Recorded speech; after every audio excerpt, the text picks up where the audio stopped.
are now just moments away from the Royal Rumble match. 30 superstars, an opportunity to face the World Wrestling Federation champion at...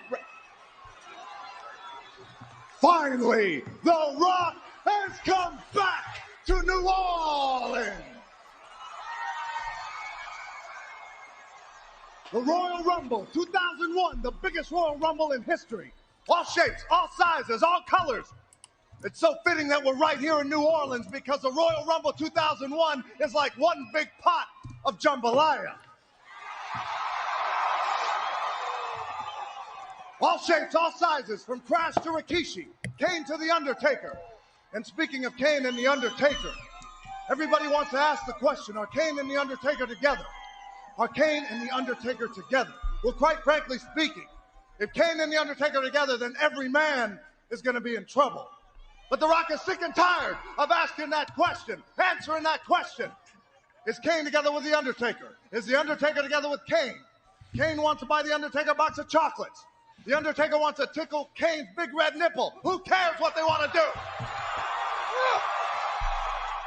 Because the fact of the matter is this, The Undertaker and Kane, they're going to be together tonight, all right. Together, getting both their monkey asses kicked right over the top rope.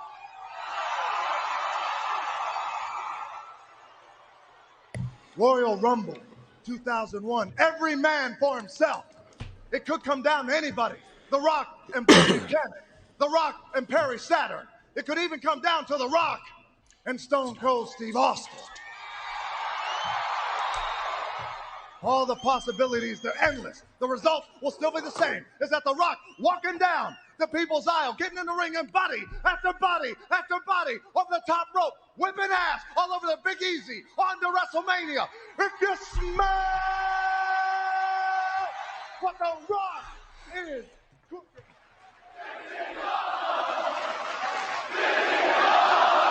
This is Levi Cooper, and you're listening to Sit Down Marks with DB, Primo, and AJ.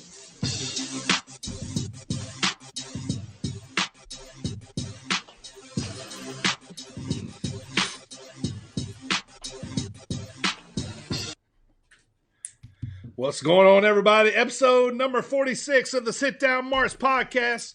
What's going on, guys? How's everybody doing on this glorious, glorious Wednesday? What's going on, champ? AJ, what's going on, champ? Kurt wants to say hello first and foremost, to Primo especially. Hi, Primo. I'm so happy here. I think I'll stay for another 5 months.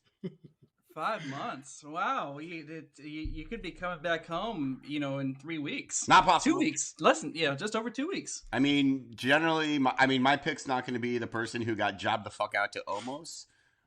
So, chances are with me. Yeah, we're going to be going over that later. Who are our Royal Rumble picks? We're going over that later today. This show's so big, we brought in a guest. We're going to you guys all know him. I mean, he is absolutely the reigning, defending, undisputed champion of the Harris Brothers Punjabi Prison match. It's true. Welcome back, Michael. I actually prefer to be booed, if you don't mind. Oh. Yes. Yes. There it is. It gives me power. Give him the heat. Michael's back. What's going on, Michael? Welcome back, brother. Good to see you. Well, thank you. It's good to see you guys again. I like your background. That's new. Those are Zelda puzzles. Love those. That is true. I'm gonna need a SDM jigsaw puzzle because I'm a giant nerd. How have we never thought to make jigsaw puzzles? Because you haven't tapped into this wonderful brain of mine that keeps winning match after match with you. Just in Punjabi prisons. We got to get in that. We got to get in that business. Those other two guys talking right now, you guys know them, but I'll introduce them to you. You know who I am, always helping to spread the good word of wrestling. I am your heel host, the Dirty Bird, the co-host from the land of the rattlesnake, Mr. Team Extreme himself, editor and producer of the show, dropping those fire promos there to start off the show. him. Should we start calling him Promo now instead of Hey, How about Primo Promo? Welcome, Primo Promo to the show. Welcome me back to the show. Thank you for that generous introduction. Yay! You're welcome. And I'm pretty excited. Let's get this thing rolling. Yeah, let's do it. Also, co-host of the show, the babyface straight out of your mama's kitchen, driver of the Griff Wagon, assistant editor and producer of the show, the reigning and always losing the Punjabi Harris Brothers prison match. That sounded better. Harris Brothers prison match. That sounded a little better right there. Welcome, AJ. What's going on, brother? Welcome. County jail prison match or something. The Harris County prison match. Harris County prison match. There was a Harris Brothers in wrestling, wasn't there? Yeah, there was. One was tiny, one was big. One had I thought they had like a motorcycle gimmick. Didn't they have like bald heads, motorcycle gimmick? I mean, you're describing our family completely right. Are you ready? Except for the motorcycle part. I mean, like even Turkey Grandma. Oh man. Yeah. Are you related to Husky Harris?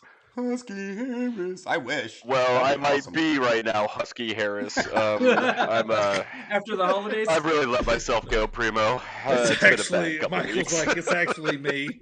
Yeah, it's actually me. Husky. Yeah. Let me thank the sponsors of this. Wealth.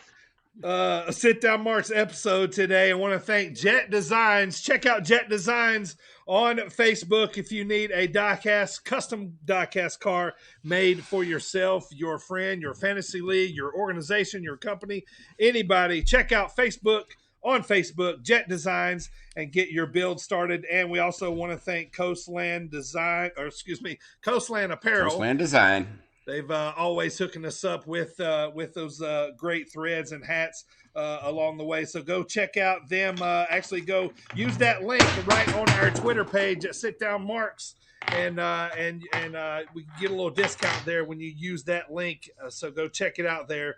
And we also want to thank everybody listening right now on Apple Podcasts, Spotify, iHeartRadio, and many, many more. Or if you're listening right now on SportzWire Online Radio, it must be Friday. So that means it's the 6:15 show right before the Thomas Bryce show and throughout the week. If you like the pod, please tell a friend. Let us leave us a great 5-star review on whatever platform you listen from.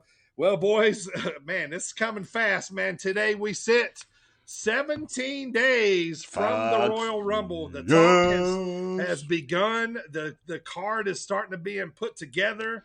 You know, Michael, what's your plans for the Rumble, man? What are you going to do? I'm going to sit on the couch and watch it and just eat. Get Husky. Stop. I mean, so you'll be maintain Husky Harris. You'll be expand on my Huskitude to be just Tubby Harris. So you'll be Huskier Harris. The Huskitude. That's right. That's what my pants say. So I have to live up to the expectations. Size Huskitude. Is that like Matitude? Yeah, that's what it says. It's like Matitude. It's only V1. All right. Well, I got a fun pop of the pod today here for you, boys. I mean, there's a guy in wrestling right now that's really hot, and a lot of times, when he's going to the ring right now, you're probably not even listening to his interest music because you're so enamored with what this kid is doing right now. Well, I tell you what, man, there is no two bigger words in AEW wrestling than Austin these two Gunn. right here. Send Hook!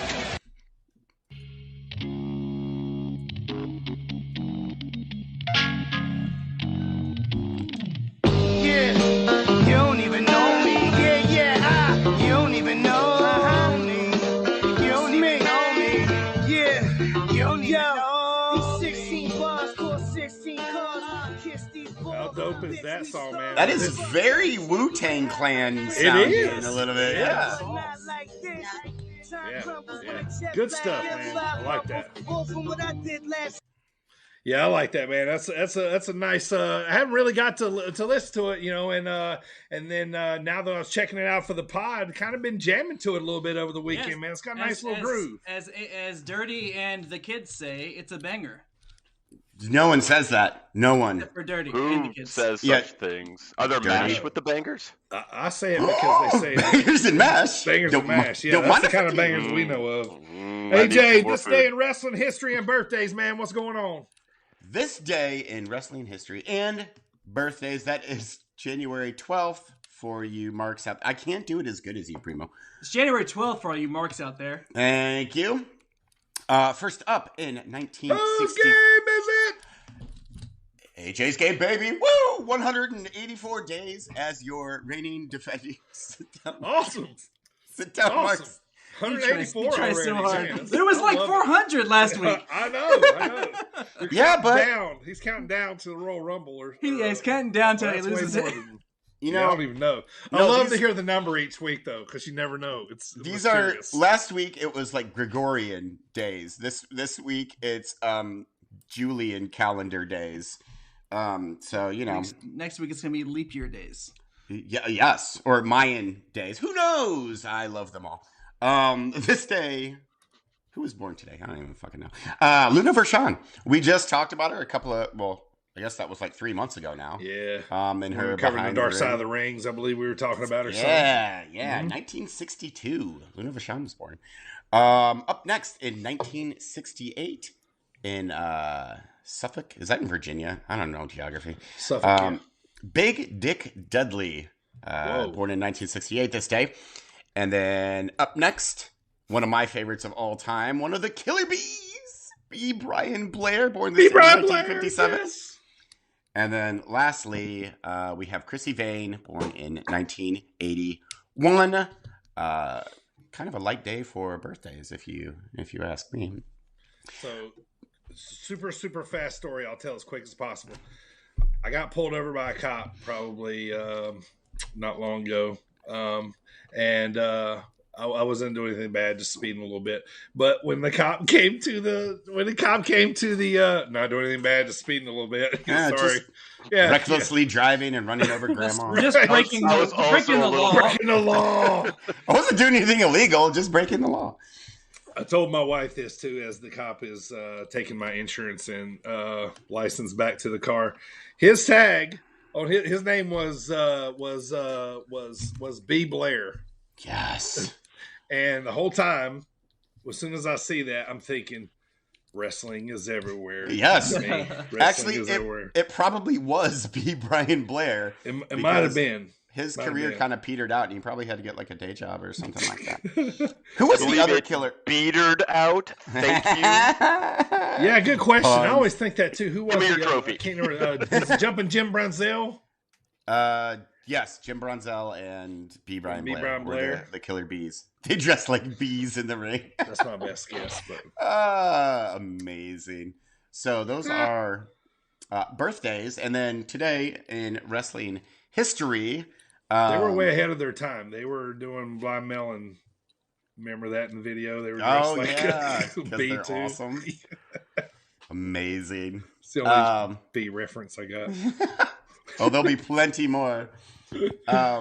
So in this day in wrestling history, for Dirty while he was walking to school uphill both ways. Oh, in man. 1930, actually, you'd moved on to university by this point in Take me 1938. back. Take me back here. We have George Peep defeating Billy Spendlove for the Montana State middleweight title in Great Billy Falls, Spendlove. Montana.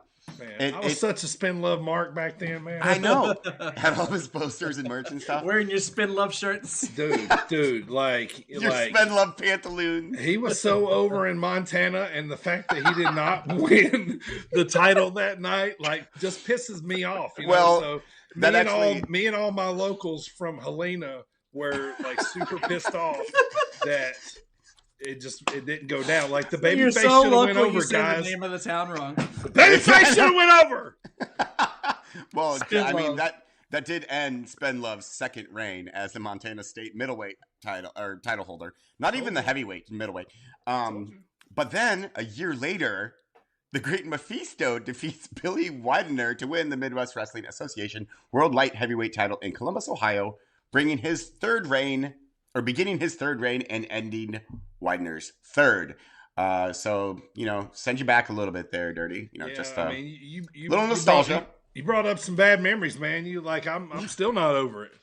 I'm still not over it. That's the reason why I don't live in Montana anymore, man. I Dirty couldn't back take into it. the depression. That's the reason why I left Montana. I couldn't take it. What's Ended the up name here, of that town again, Dirty? Helena. Helena. I believe that's the capital. Helena. I can think of. Helena. Whitefish. Whitefish. There's a town in Montana. Great Falls is where Spin Love lost the belt. Exactly. Yes, it was Great Love. He was a legend. Wait, Great Love. Town of Great Love. They named the sandwich after him and everything.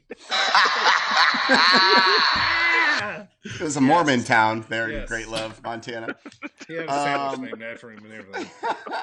What else happened today? 1999. Doesn't matter. That's all. It doesn't matter. Well, I mean, in 1999, China defeated Vince McMahon in an arm wrestling contest. Sure, why not? That was on. Totally believable. That was probably. That was on Raw. In 2001, Rhino retained the ECW World Heavyweight Title against the Sandman in the main event of an ECW show in Poplar, Missouri. Not cool. Not as cool as Great Love, Minnesota, but. You know what place is? All they do is bang up there. Like, what else are you going to do in fucking Great Love? Also, in this, there wasn't a lot that happened. Primo, last go. year, or just jump in, Primo, go. Just jump in. I just wanted to say that, let's go back real one quick to Rhino. Yes. I remember getting so much shit for putting Rhino on this day in history. That's why I included him.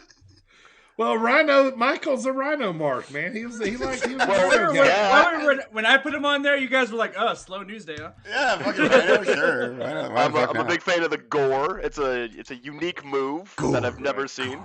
I did notice you didn't mention that he won an arm wrestling contest with anybody else, though. So. No, because he would, because all he has to do is go like this. He just falls over and he's good. His arms are so Michael's short. not a Rhino guy. He's a Ryback guy. Oh, fuck that shit. Fucking Shane Chomp, piece of shit. So I do have one important one that happened today. Macho Man Randy Savage was finally announced for the Hall of Fame in 2015.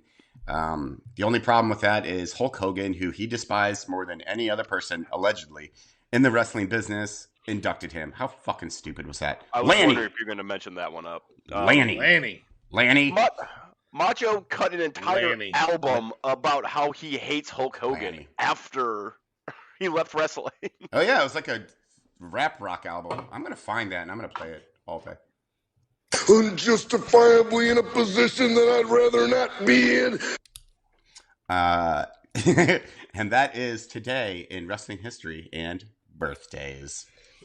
Yeah, not a whole lot going on, but like I don't know how I'm gonna do the pod. I'm so upset that you brought up what happened in Montana back in the 30s. You know, I like to send you down memory lane. You do. It's not always pleasant, but it's Primo, pick us up, man. Where we at? What's going on in the headlines? I haven't seen any releases lately, man. Fill us in.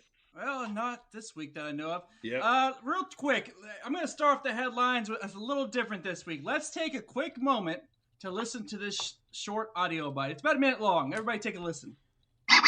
A man that we have not seen on NXT television in quite some time, Corey Graves. Corey, we know that you have a big announcement for us, so let's get to it. What's going on with you? Well, I just want to start off by saying I've missed you guys, everybody out there. So let's get right to it. Yeah. Since I was a little kid, probably 3 years old, I used to watch wrestling with my dad. All I ever wanted to be was a WWE superstar.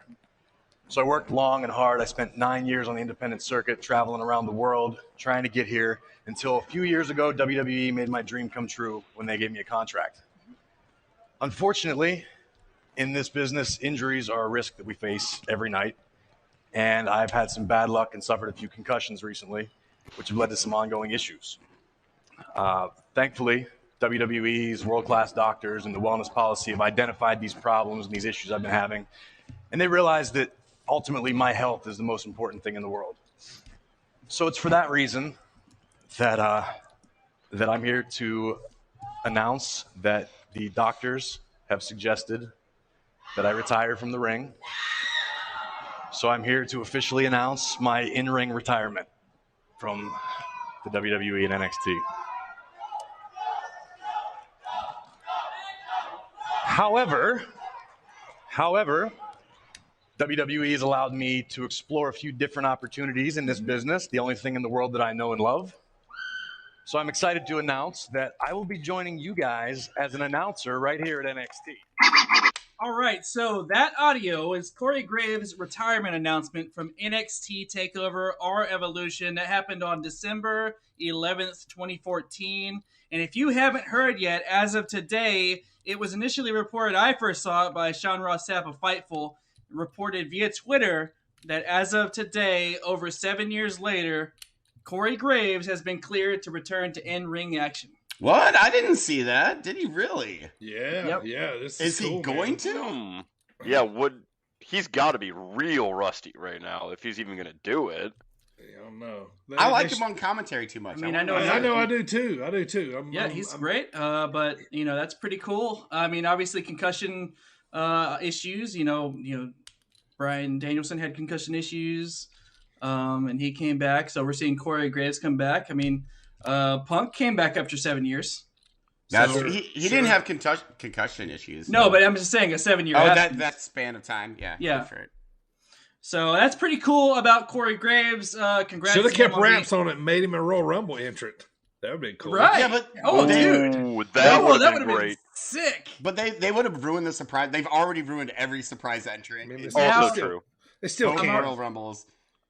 I'm already seeing things out there, like memes out there and tweets at WWE people telling them to book Graves versus Saxton. Oh, that's great. Do you guys remember when he wrestled in NXT? Were you guys watching NXT? He actually faced. I watched it earlier today. He faced Seth Rollins for the championship on NXT. Mm-hmm. He was tag champions with Pac, Neville. Neville. Yeah. Awesome.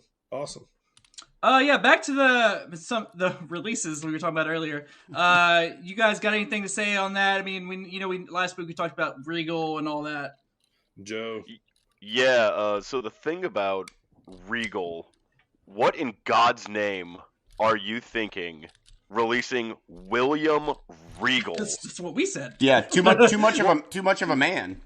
Well, he's a man's man. I mean, the dude is such a massive backstage presence. He's like a coach and mentor to all these young kids. Are they just like saying, "Hey AEW, we want you to win this war. Here's a general. Here you go."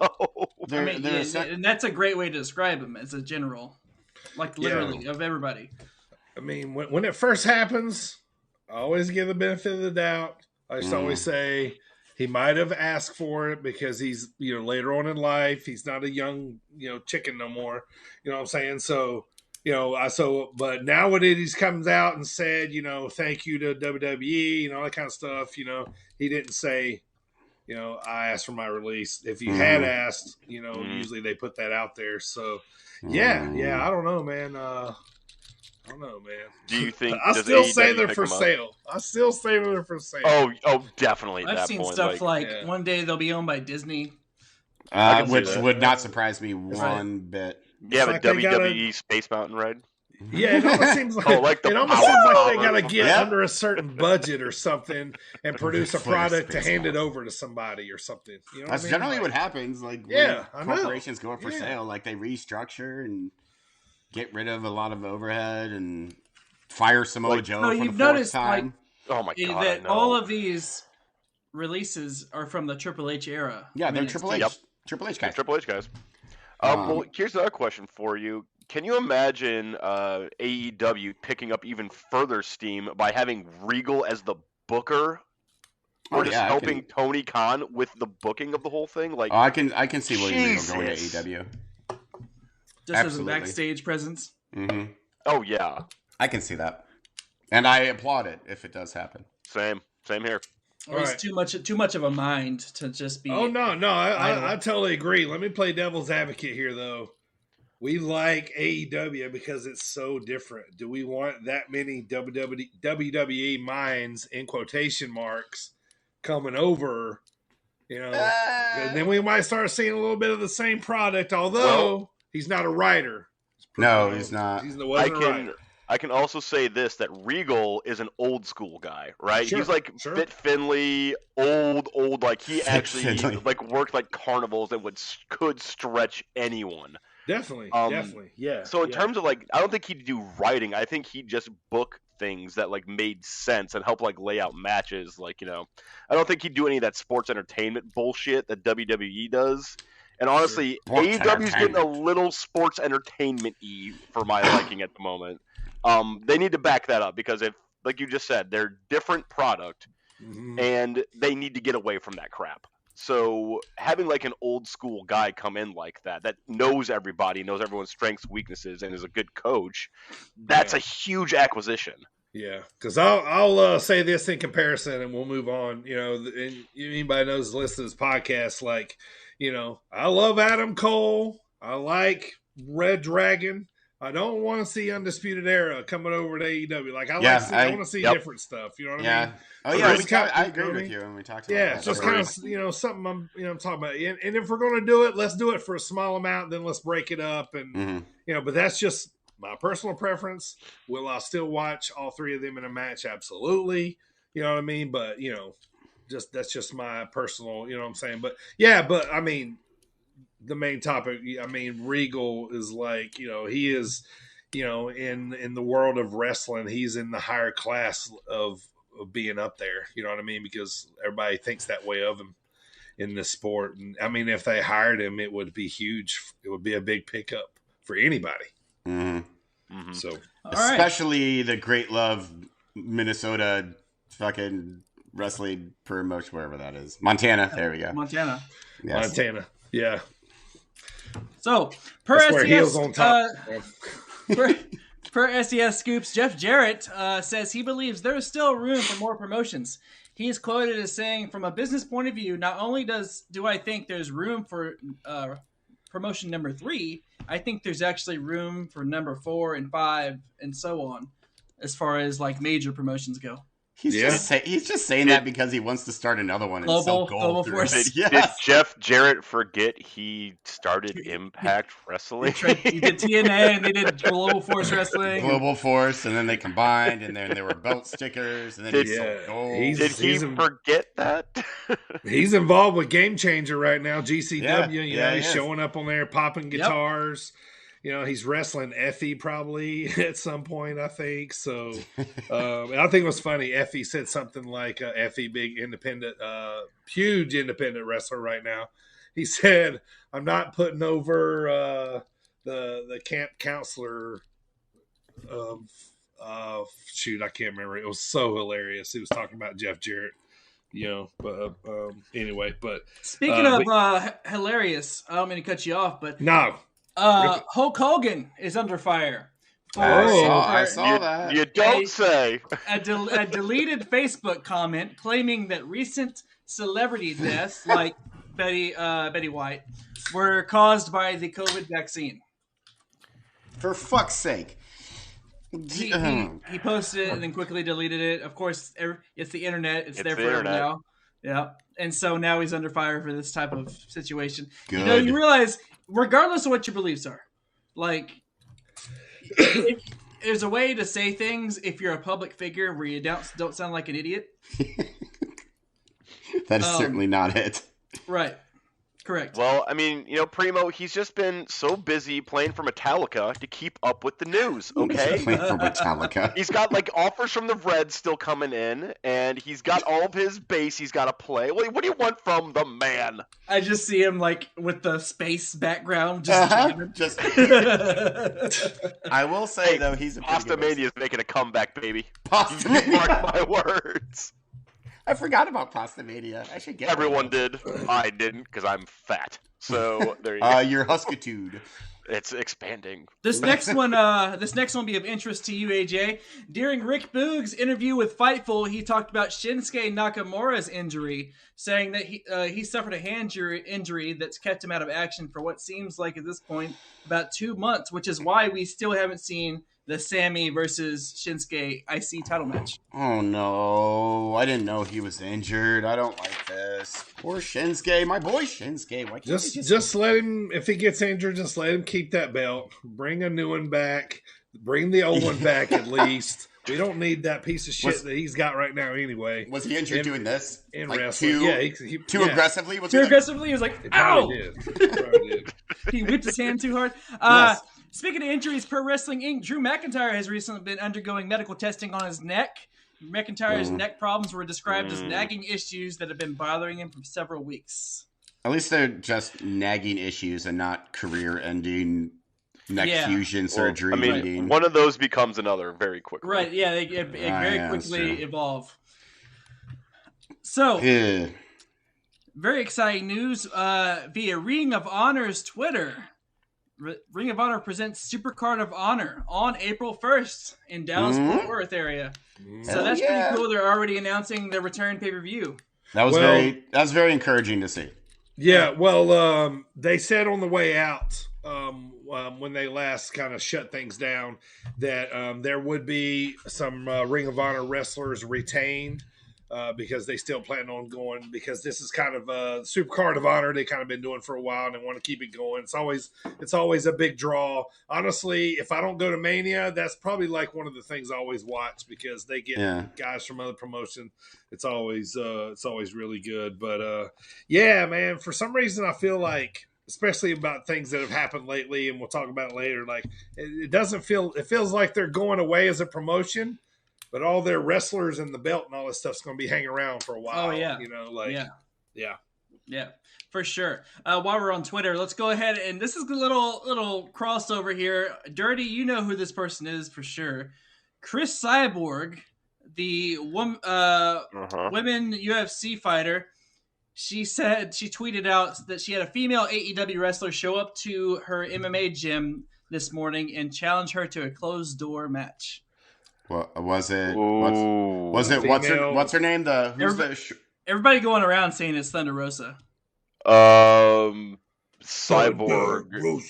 versus anyone right now. Yeah, exactly. Cyborg? I don't know who Cyborg is. Dude, Google her. Just watch one of her fights. She's insane. Like, insane. Tay Conti, maybe. She does jiu-jitsu and all that. Except when she got knocked out by Amanda Nunes. All right, so last two here. Tony Schiavone revealed on his What Happened When podcast that he has extended his contract to AEW out to 2024. So he's not going anywhere for a couple years now.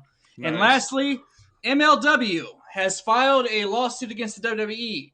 MLW's announcement on the lawsuit include the following allegations, noting that WWE has pressured third parties to abandon contracts and prospective relationships with MLW, including a major streaming deal.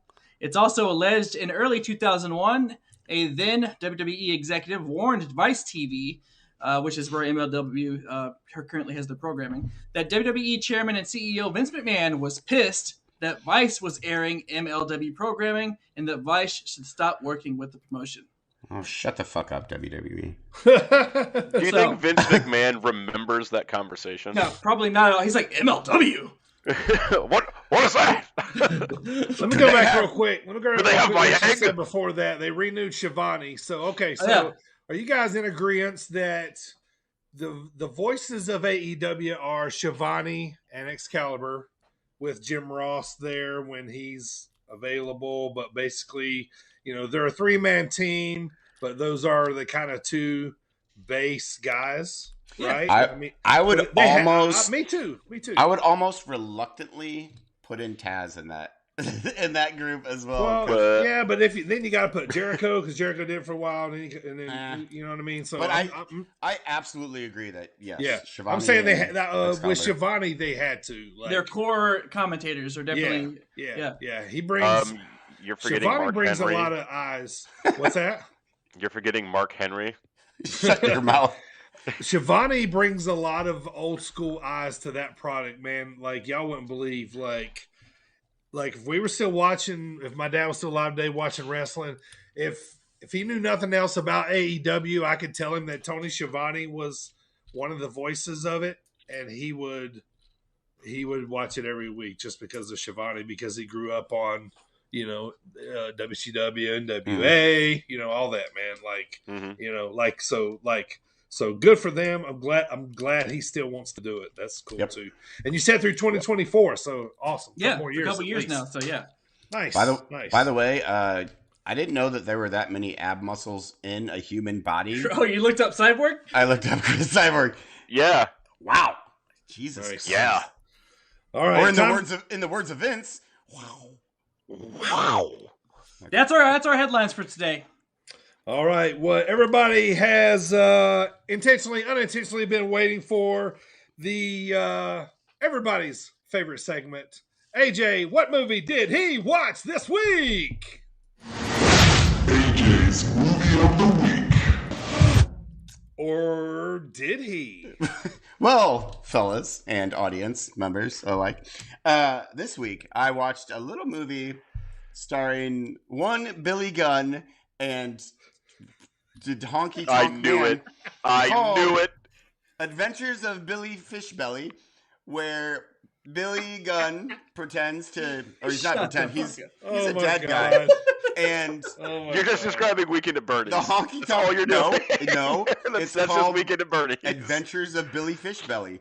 Billy Gunn plays Billy Fishbelly, and they pretend that. Does this take place over a weekend, by any chance? Yes, it's called Adventures of the Weekend at Billy Fishbelly. Billy Fish of okay. Okay, no, I didn't watch the movie. I didn't have time. But he's a busy man. He'll bring you another one. He'll bring you another one next week. That being said, I would totally watch The Adventures of Billy Fishbelly. I'm going to start writing that treatment immediately. Well, that's because Billy Gunn's in it, and you're a secret Billy Gunn fan. So and Honky Tonk Man. He plays the nephew. Well, he's the one that pretends. Honky Tonk Man. He's the one that plays the nephew that pretends that Billy Fishbelly isn't actually dead to get his welfare checks or something. I don't know. All right, here we go. Welcome to the show, everybody. Once again, I'm the Dirty Bird. Let's talk about what we're going to talk about today, boys. The weekly recap, of course. We got Bryan Danielson, Adam Page 2. We got the Impact Wrestling Hard to Kill reactions.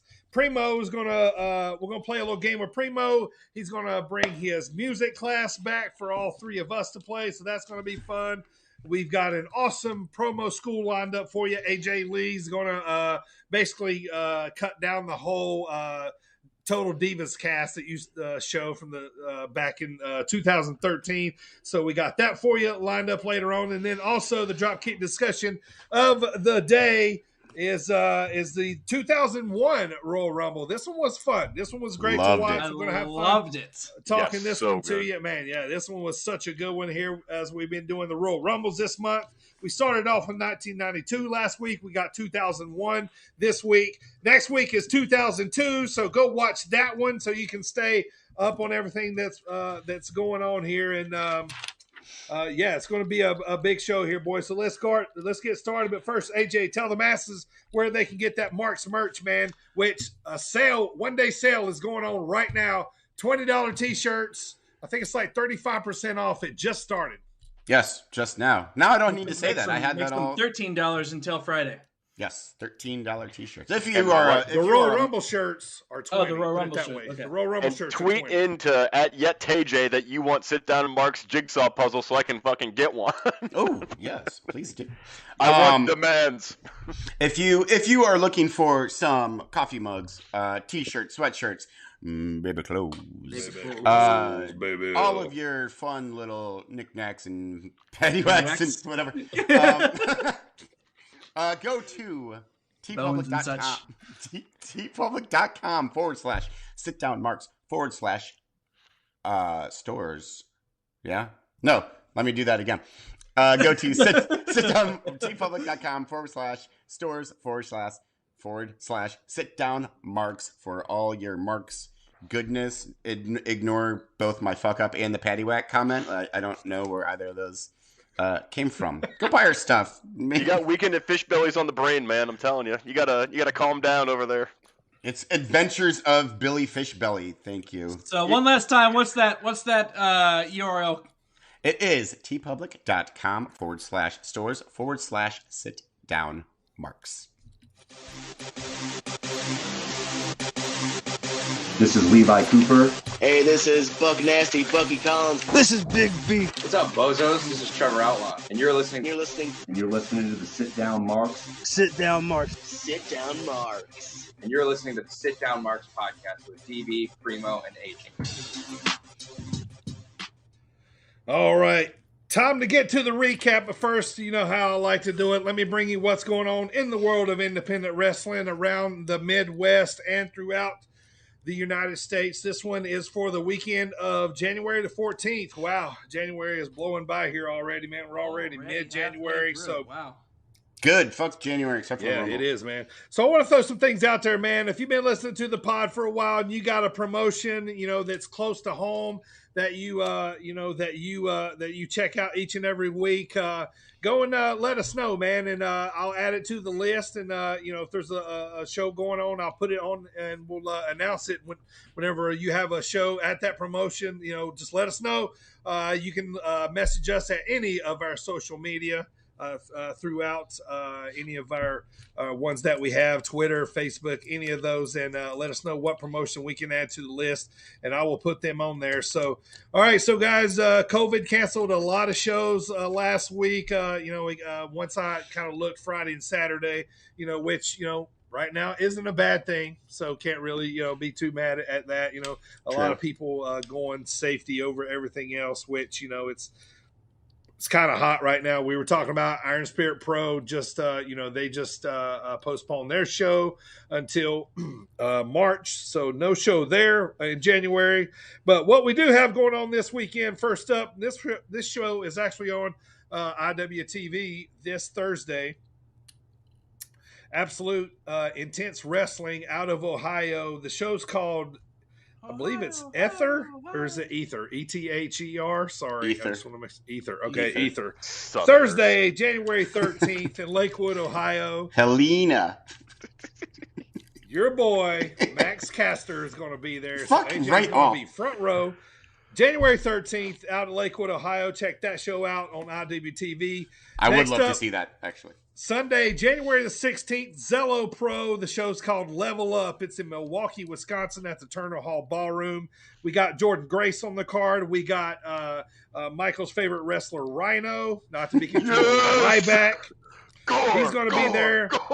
Alex Shelley, Rachel Ellering also on the card. So pretty good card there up at Zello. So check that show out this weekend. Moving on, great. Saturday, January the 15th. H2O Wrestling. The show is called Bloody Floors, and it is in Williamstown, New Jersey. So that should be pretty interesting there. Check that show out if you're in the area. Big show in Clive, Iowa, Wrestling Revolver. Now, this show is Sunday, January the 16th, guys. This show's called Once Upon a Time in Iowa. Big names here on this one, man. They got Ace Austin. They got Rich Swann. They got Brian Cage, Decay, Jonah, all going to be on that card. So, and this show is actually going to be on Fight TV, so you can pay to watch that one this Sunday. And then that is it for the week. I just want to talk about mostly, though, coming up. As we talked about, Iron Spirit Pro got 11th. So if you're in the Bloomington, Normal, Illinois area, March the 11th, in the central Illinois area, get those tickets. Come by, hang out with us, man. Watch a great wrestling show. It's going to be fun there. And also wanted to point out that St. Louis Anarchy is next week. They got a big show there. Gary J versus Billy Starks for the Gateway Heritage title. That one's going to be big. Me and AJ just bought tickets for March the 4th. We're going to be front row at St. Louis Anarchy for a Spalding show in Alton, Illinois. So looking forward to that one. ACH just got announced for that show. He's going to be there.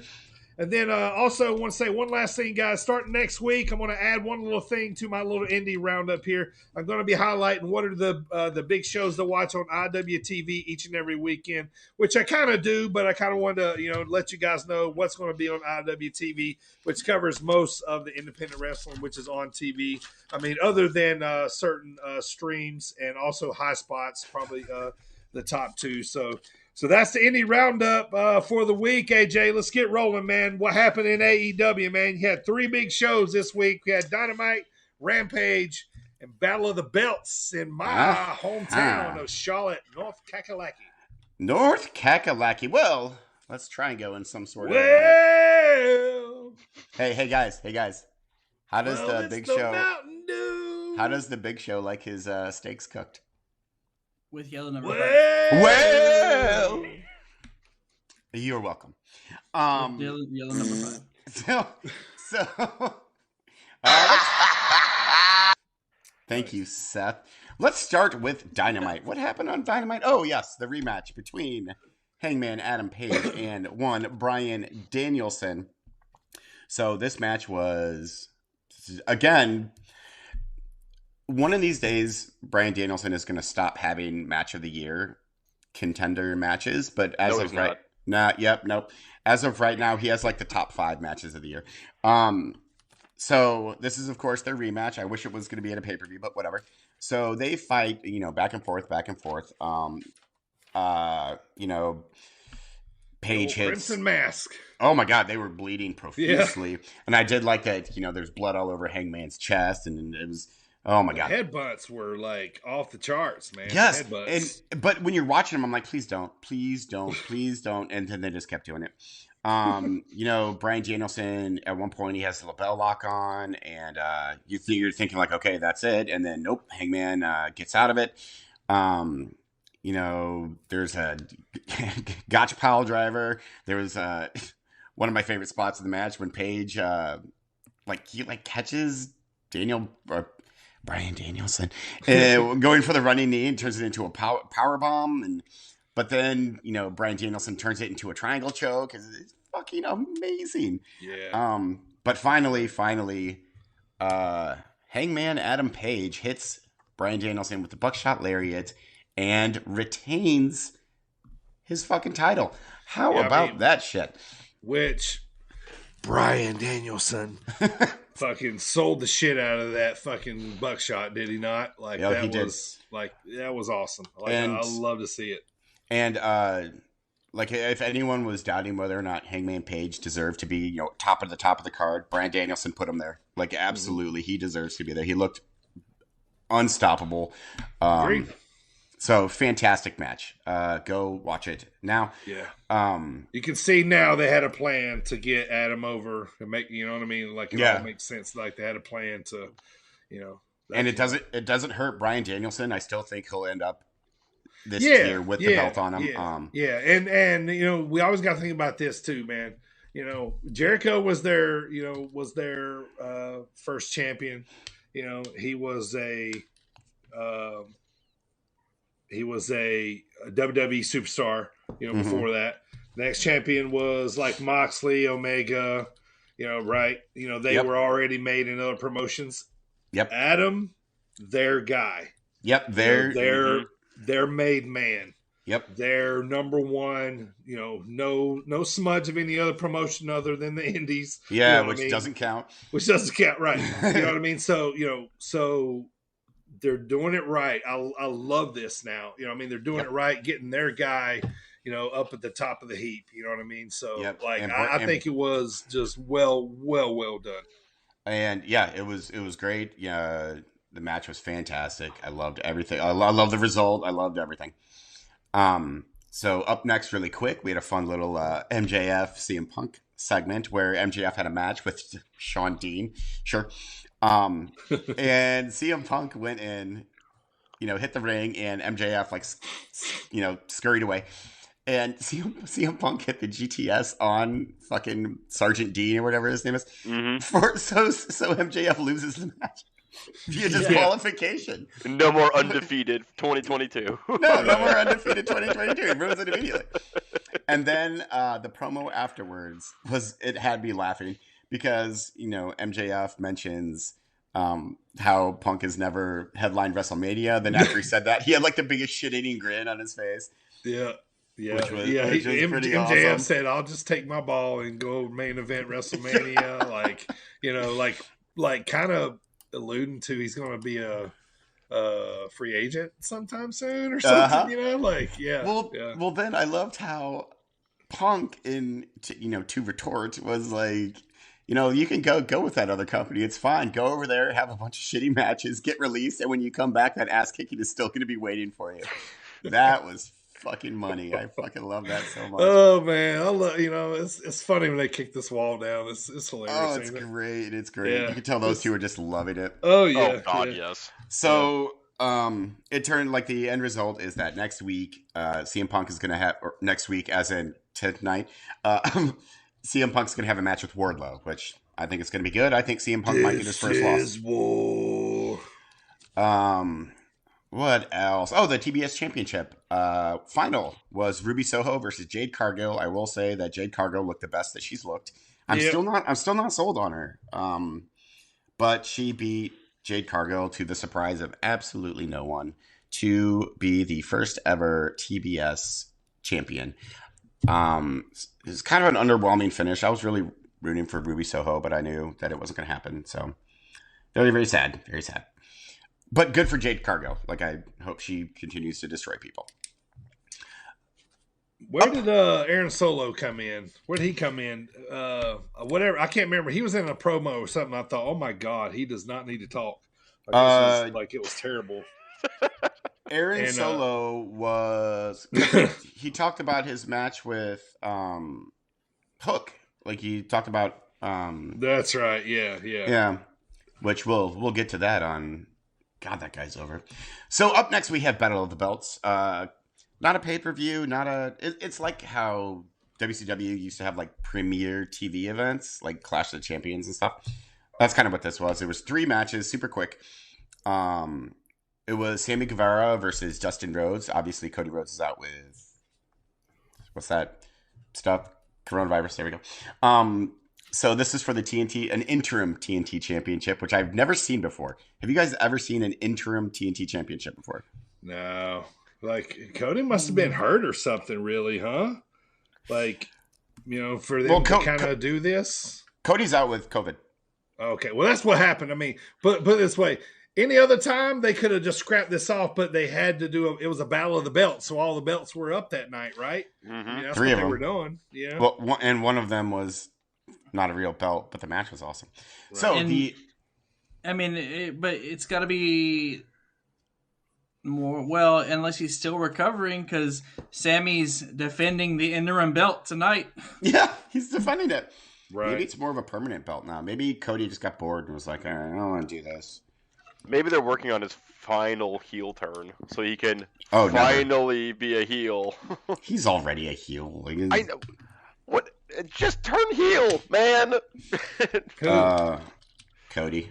Oh, Cody. How awesome is Dustin Rhodes? The guy's like 1,000 years old. Dustin Rhodes is incredible. He also would walk both ways to school with Dirty to go see Group Love Montana wrestling matches, and he looks amazing. Canadian Destroyer was cool on the table. Yeah, that was sweet. Made me a little nervous, but if it makes me a little nervous, then I like it. What's great is, like, if you go back and watch it again, look how safe he does it. Like, he makes that thing look like incredibly dangerous going normal speed, but if you slow it down, it's so safe. Like, he does the best one I've ever seen. Like, he does the best Canadian Destroyer of all time. Freakishly good. Jerry Lynn, Bad Bunny. No. I was gonna say Petey Williams, the guy who does the Canadian Destroyer. Petey Williams. Petey Williams does it better. Okay. Sammy Guevara wins the match and is an interim. Blah blah blah blah.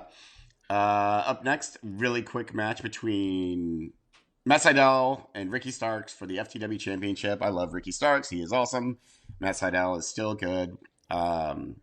Ricky Starks obviously wins. Team Jazz tries to attack Sydal. Dante Martin, Lee Moriarty make le save. Good, fine. And then main event is Brett Baker versus Riho for the. Why did I say it like that? Riho.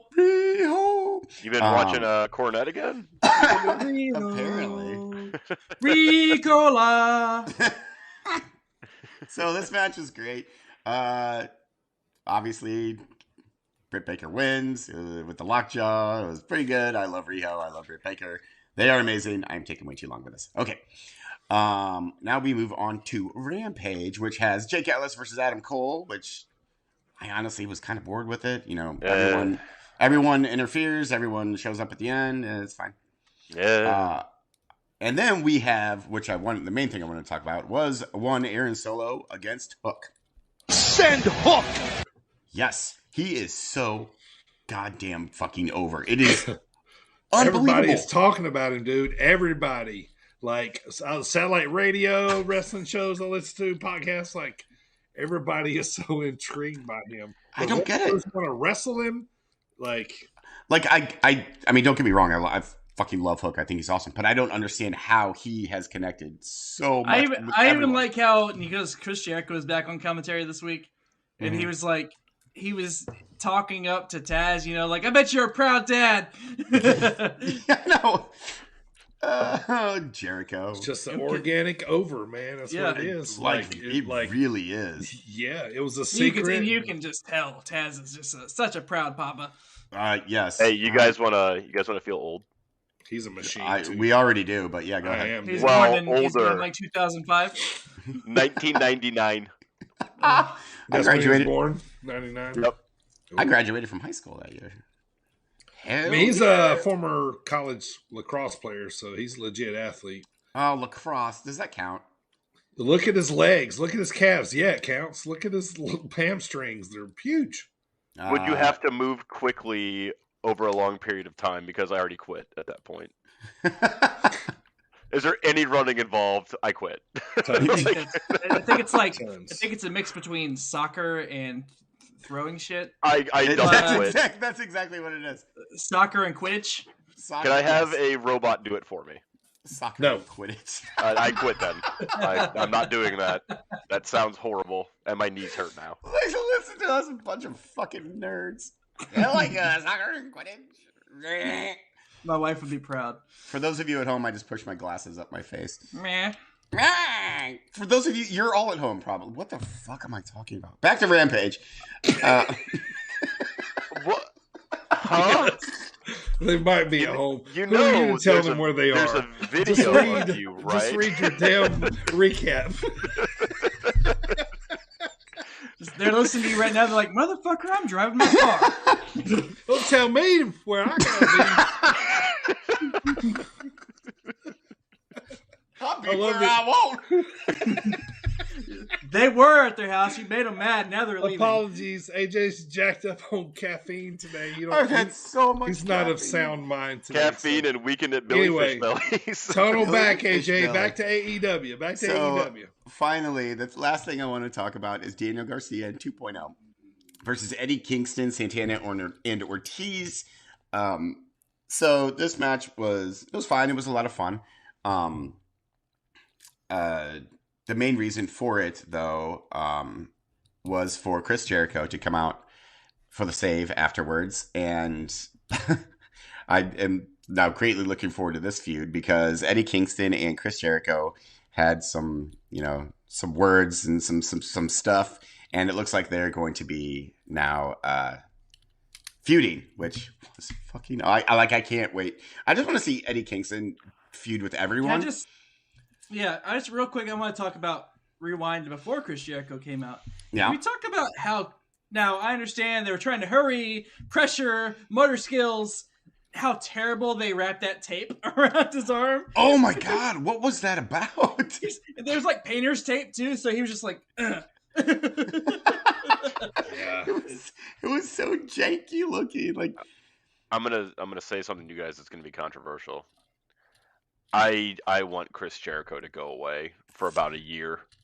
Like I am so sick of seeing Chris Jericho all over AEW trying to work with the young talents. Like, dude, I just go away so we can miss you for a little bit, then come back, and then put someone over, and just stop, man. Well, that's what he's doing right now. He's been gone for what, 2 months? Yeah. 2 months. 2 months. Oh, and I didn't talk about it in the headlines, but the Cruise Jericho for 2022 has been canceled. Yeah, it got canceled. So he was supposed to be gone for a significant portion. Like, don't get me wrong. Like, I love Chris Jericho. I think he's awesome. He's one of the best ever.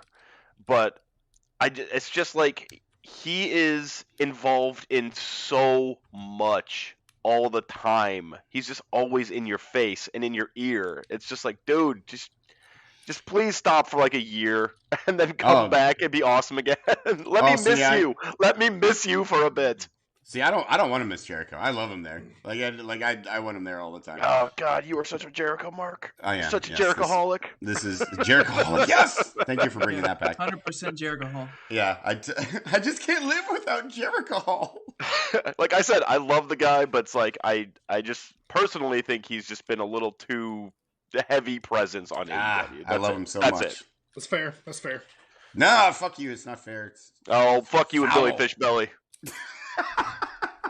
That's what I got for AEW. Well, you're not going to talk about Luchasaurus and no, the dinosaur. No, the because dinosaur. The reason I wanted to skip that is because I wanted to bitch about it later. Not bitch about it, because I think an audible was called after that spot with Ray Phoenix in the table. Because I mean, it was a roll-up win, which why are you switching the belts on a roll-up win? I think Ray Phoenix is genuinely super injured. Yeah, I mean, his arm completely bent back on that spot on the table. But it was gross. I have a confession. So I purposely did not watch this match because I knew what happened already. And I do not like watching cringy stuff like that. It was gross. Like, there used to be a show on MTV back in the day called Scarred. I couldn't watch it. I remember that show. And so when people like break shit in sports, I'm going to come back to that when we talk about the 2022 Rumble then, Primo. I'm just going to make a little note about this. Right. I mean, I watched it. I don't think it was a sidestep. I think it was the way I mean, don't get me wrong. I love that. I love that Jurassic Express got the belts because I love. And Michael, I know you don't think it like. Was too soon? I think an audible was called in. Yes, I think there was no feud, there was no build up. It was a roll up win. I think that they saw the injury and they're like, oh shit, we gotta, I mean, it was an abrupt finish with a roll up. Like that doesn't happen. You don't change, It's not okay. The AEW Tag Team Championships, it's not like the WWE Championships where no one gives a fuck about the WWE Tag Team Championships. Couldn't even tell you who they are now. The AEW ones, they mean something. Like those tag belts are awesome. It's fun when they are defended. So do you think they should have, done like they've done before and brought in Pac to be the a step in? Yeah, do something along those lines. But I think they called an audible, and I was going to talk about it later, but yeah, I'm going to talk about it now. We'll talk about it later. It's AEW right now. I know, but shut up, Eric. Are you ready? Are you here?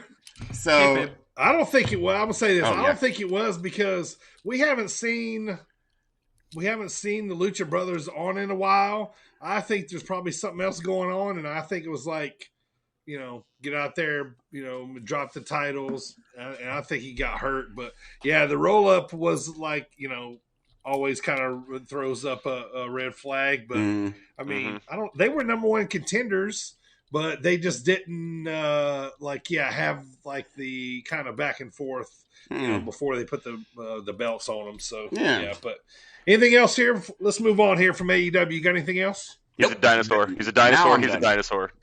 Dinosaur. He's a dinosaur that wrestles. Dinosaur that wrestles. That's all I got. That's it. There you go. Jungle Boy's awesome. He's a dinosaur that wrestles. There you go. Yeah, but best wishes to Phoenix, man. Hope the speedy recovery. But man, that was awful. So, all right, let's move on to Impact Wrestling. This was the go home show for the pay-per-view Hard to Kill. Jonah beat Jake. What's my name? Something. And then Alexander attacks Jonah post-match. Jonah then frog splashes Josh on a table. So that will end, or going into their feud into Hard to Kill. The only other couple things that happened on this show was Masha Slamovich debuted. Have you guys ever seen Masha Slamovich? No, but I love her fucking name. Masha Slamovich. Look her up. She is a ball buster. Yeah, she's going to bust some heads. So she is there. What in a Impact great Wrestling. fucking name. Next up, Deonna Purrazzo versus Mercedes Martinez with Mickie James. Hardcore. I forgot which one I was doing. Mickie James sitting at the announce table to kind of commentate on the match. And then Deonna wins and they mouth off at each other, blah, blah, blah, going to their match. Hard to Kill.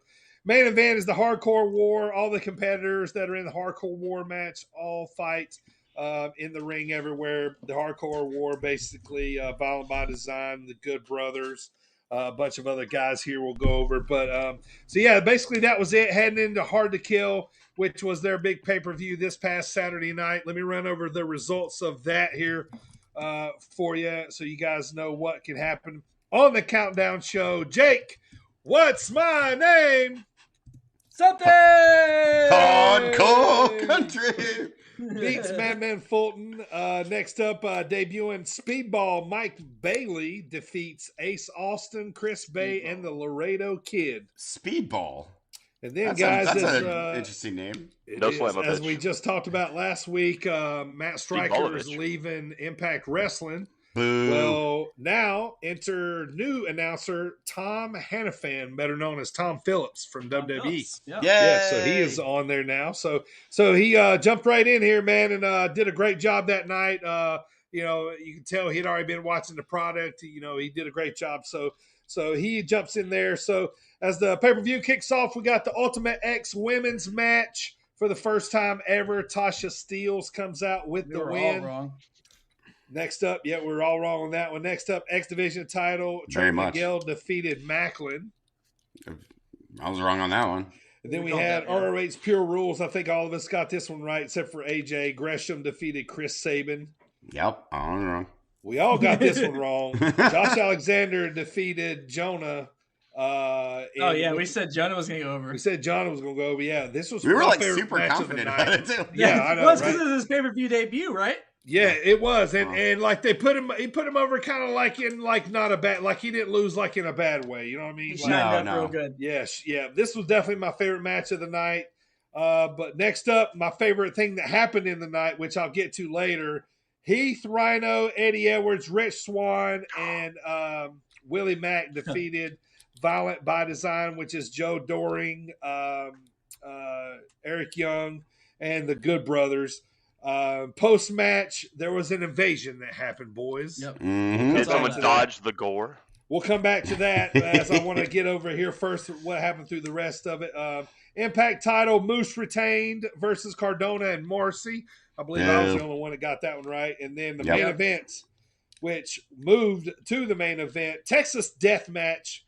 Mickey James. It was a Texas Death Match. It was a Texas Death Match, which means after the pinfall, there had to be a standing 8 count for the win. That's how we do it in Texas. Yes, all about standing 8 counts. Standing 8 counts and way too much food. Knockout's title was on the line, and kind of in surprising fashion, Mickey James.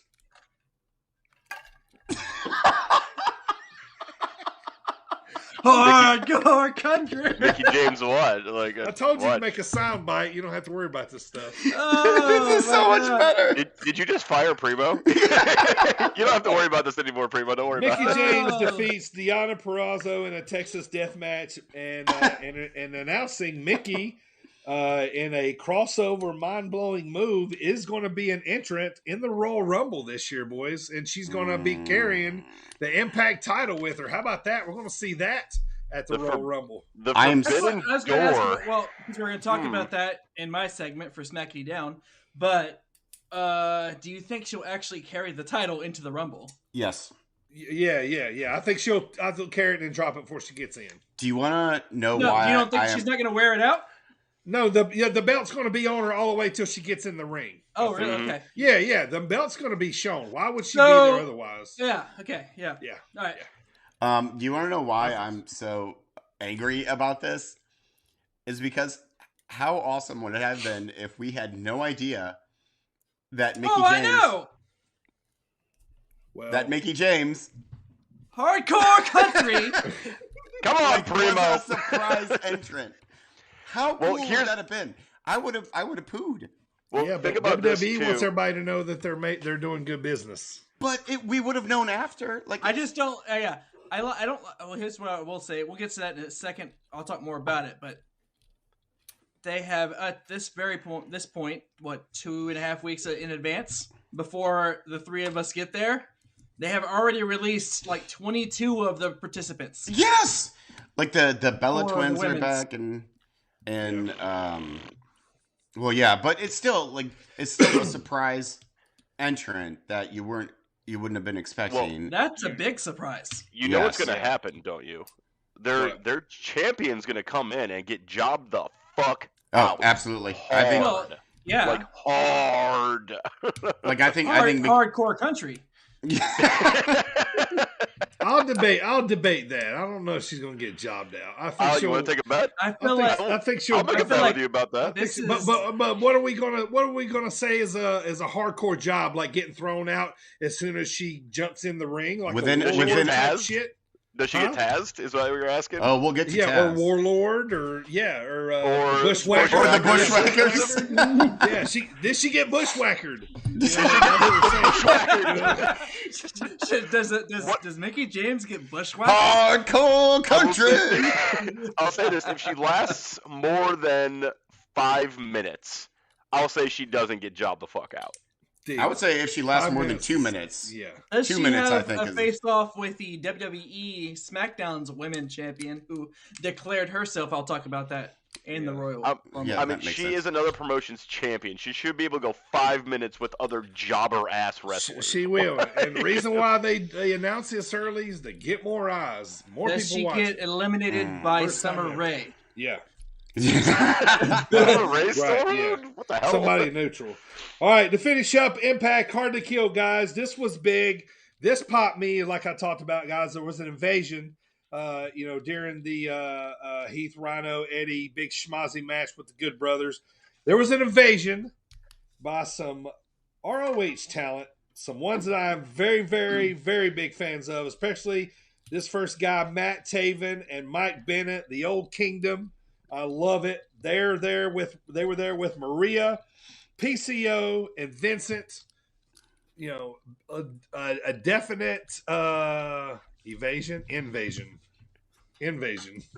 There was an invasion by Ring of Honor type, but I popped for this, man. I love to see this. This piques my interest even more. This gets more eyes on Impact. I like it, man. Did you guys see where this had happened? Yes, I did actually. I saw that. I wouldn't say quite surprised because we've kind of been seeing, flashes of ROH in Impact recently. But I was surprised at how it came about. Like they're doing it the aggressive way they came off. Like it truly was an invasion of sorts. Right. Yeah. With Maria standing tall at the end there. Yeah. I loved it. That's exactly what I wanted to see, and it's exactly how I wanted to see them do it too. It's crazy that they're actually starting to go back to that cross territory promotion stuff they used to do before Vince Jr. bought up all the damn territories. Sure. And it's awesome. It's because you get to see other stars on other promotions. This is great for the business as a whole. So that is awesome. Well said. Well said. All right, Primo. Take us to the WWE recap of the week, man. We got SmackDown, Raw, and NXT, man. What happened in the sports entertainment, if you will. All right. What happened in the sports entertainment business? Smacking it down. Let's get to WWE. Smacking it down. The Tribal Chief returns. Yay. After his bout with COVID, except for Pat McAfee says COVID tested positive for Roman Reigns. I like it a lot. It was a very Chuck Norrisy kind of, but I like it. Exactly. Yeah. It's like you were right. Chuck Norris was right. Exactly what I was going to say. So, I do have a question about Royal Rumble real quick. Is Brock the face or is Roman the face? Neither. Brock. Absolutely Brock. Neither. I think it's Brock. I'm going to say they're both tweeners. They're both tweeners. Everybody's a tweener these days. I say right now they're both universally loved. Who's working it right now though? I think it's gotta be Brock. Oh, well, Brock is definitely working the crowd more. He's the one smiling and laughing, hilarious. And Who's Brock going to be working with at the time? Is it going to be Lashley? Or is Lashley going to be working heel at the Rumble? time? Yeah, who's he going to be working his program with and for his championship? Lashley. It's Lashley. Are you there? Hello? Yeah, it's Lashley. Yeah, it's Lashley. Yeah. Oh, sorry, I lost you guys for a second there. But okay, so if he's working If him and working or Lashley, I'm an idiot, and I'm going to stop talking. Worker Lashley. If he working Lashley,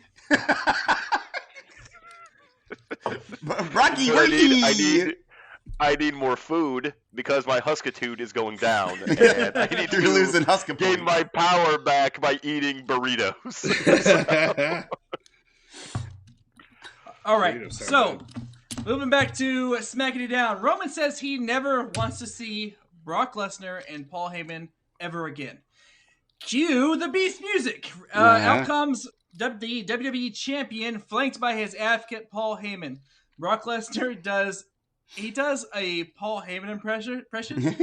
He takes the mic in front and he's like, "Ladies and gentlemen."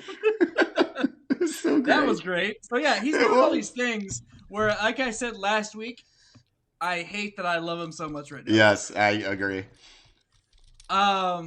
Then he tells Roman to acknowledge him. So that Brock challenges Roman to a champion versus champion match. Meanwhile, Brock and Roman are also having a custody battle over Paul Heyman. And they are. He's like Roman. He's like, Brock says shut up or something like that to Paul. Yeah, he's like, you can't talk to my guy. Roman's like, don't talk to him like that. And then Brock says something to Roman Reigns, and Paul says, don't talk to Roman. It's this whole thing.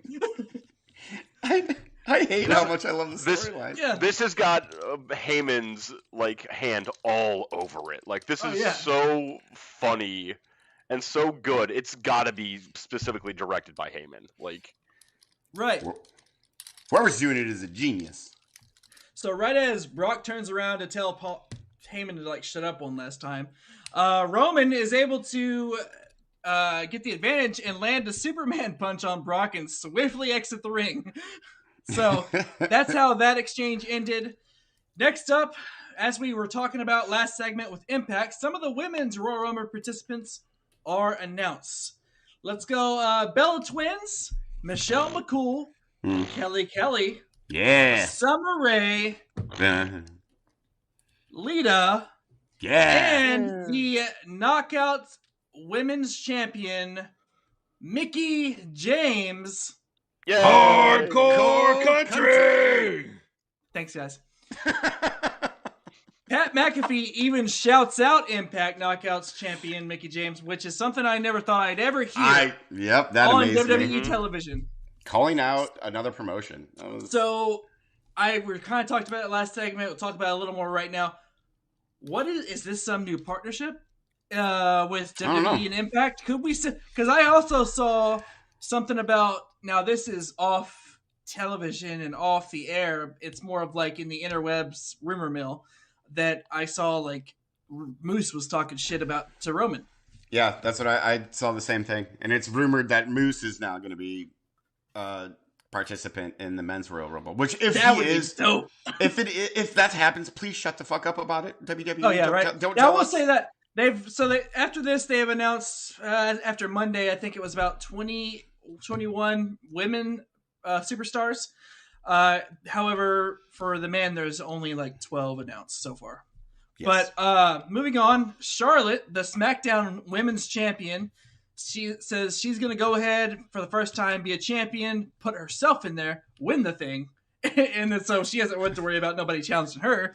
She can just, either not wrestle at WrestleMania or just wrestle or pick her challenger. That's very cool. I like her just taking the night off, just Yeah. No. He's like, I will test. She wins and picks Becky. Yeah. Unification. That's a possibility. I loved her reasoning, by the way. I was like, I'll pick my own. She's like, I'll do what the hell I want. I kind of wanted to win now. If you were Charlotte Flair, and in kayfabe, right? If you're Charlotte Flair, you've already destroyed the entire roster. What do you care about a Royal Rumble?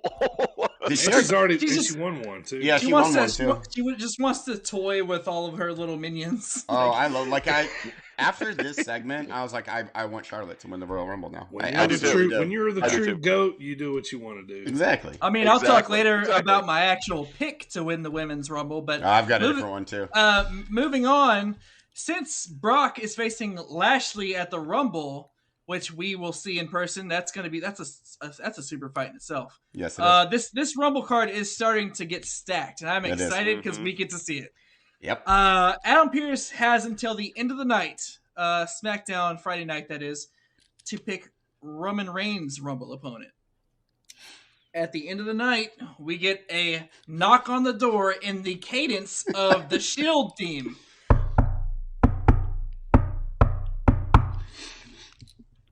Did y'all actually do that? That was pretty good. I just did. That was excellent. Where else would that have come from? I thought maybe Dirty had like a soundbite like ready or something. That was excellent. None other than Seth freaking Rollins is the champion, the challenger. So we get to see Rollins versus Reigns in person. So that's gonna be awesome. And he didn't say anything. What did he do when Roman Reigns stood up and looked over? Well, he just did what he usually does. Loved it. I fucking marked out. I was exactly so excited. I was like, man, he's just queuing this up for the show. Yeah, Seth Rollins, who was on SmackDown or was on Raw, is going to be Roman Reigns' challenger. I fucking love it. So, do you think that's because of the whole audible they had to call it day one? Like everybody says he was supposed to be the winner and the champion. Yeah. So now he's kind of getting what he's owed. He never even got his singles match. No, he did not. Brock's going to interfere. It's going to be a DQ anyway. I think we know Seth's not going to win. No. It's going to be an awesome match to see. Oh, I can't wait. Yeah. It's going to be fantastic. I mean, you can plug and play Seth anywhere. Yep. Oh yeah. So that was SmackDown. Anything else you guys got on SmackDown? The only thing I had was Sammy's new music is cool. Finally getting to listen to Sammy's new interest. Oh music. yeah, he's needed new music for a number of years now. And I didn't talk about how like I said he was kind of fed to Boogs because, and later I found out was because Nakamura's injury. Mm-hmm. Yeah. I feel like Paul might be working for Roman here. I'm not going to throw that storyline out. It does kind of seem like that, doesn't it? Does. Yeah. Because I was still hanging around. They're swerving Brock. Uh-huh. Yeah. But if they are, it's going to be like a big twist that everyone saw coming. What a twist. Last two things I have for SmackDown real quick. Usos win again over New Day. Great match. But, all right. I mean, those guys are always in a great match. Woods, the King gimmick. I don't think it's working, man. Nah, I think they kind of ruined it. The crown's starting to look a little dumb to me too. Like it looks like his mom bought him his coat like 5 sizes too big. I did like the look of the original crown better. Yeah, however, I did too. After they revealed that it was made of styrofoam. Yep. That was obviously dumb. But that's all I have for SmackDown. I also liked once they found like that armor. Like they became impervious to everything. That made me fucking laugh. Yeah, that was great. Funny. That's all I got to do. Fuck SmackDown. All right, moving on to Monday Night Raw. Monday Night Raw. Yeah, same applies. Raw kicks off with the WWE Champion Brock Lesnar arriving. See, this is the thing. Like I said last week, I love this. I didn't like I said, I've always liked Brock Lesnar per se, but in the years since his most recent return, like 2011 return, whenever it was, he's really been on and off.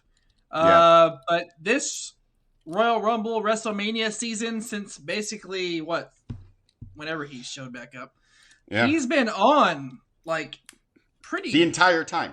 Yeah, pretty regular. So I am enjoying that. Me too. So Raw kicks off with WWE Champion Brock Lesnar arriving to the ring. He quickly gets interrupted by the almighty Bobby Lashley. Bobby says that Brock has been ducking him for 20 years. Brock apologizes because he's been busy winning championships for 20 years. He's like, I don't even know who you are.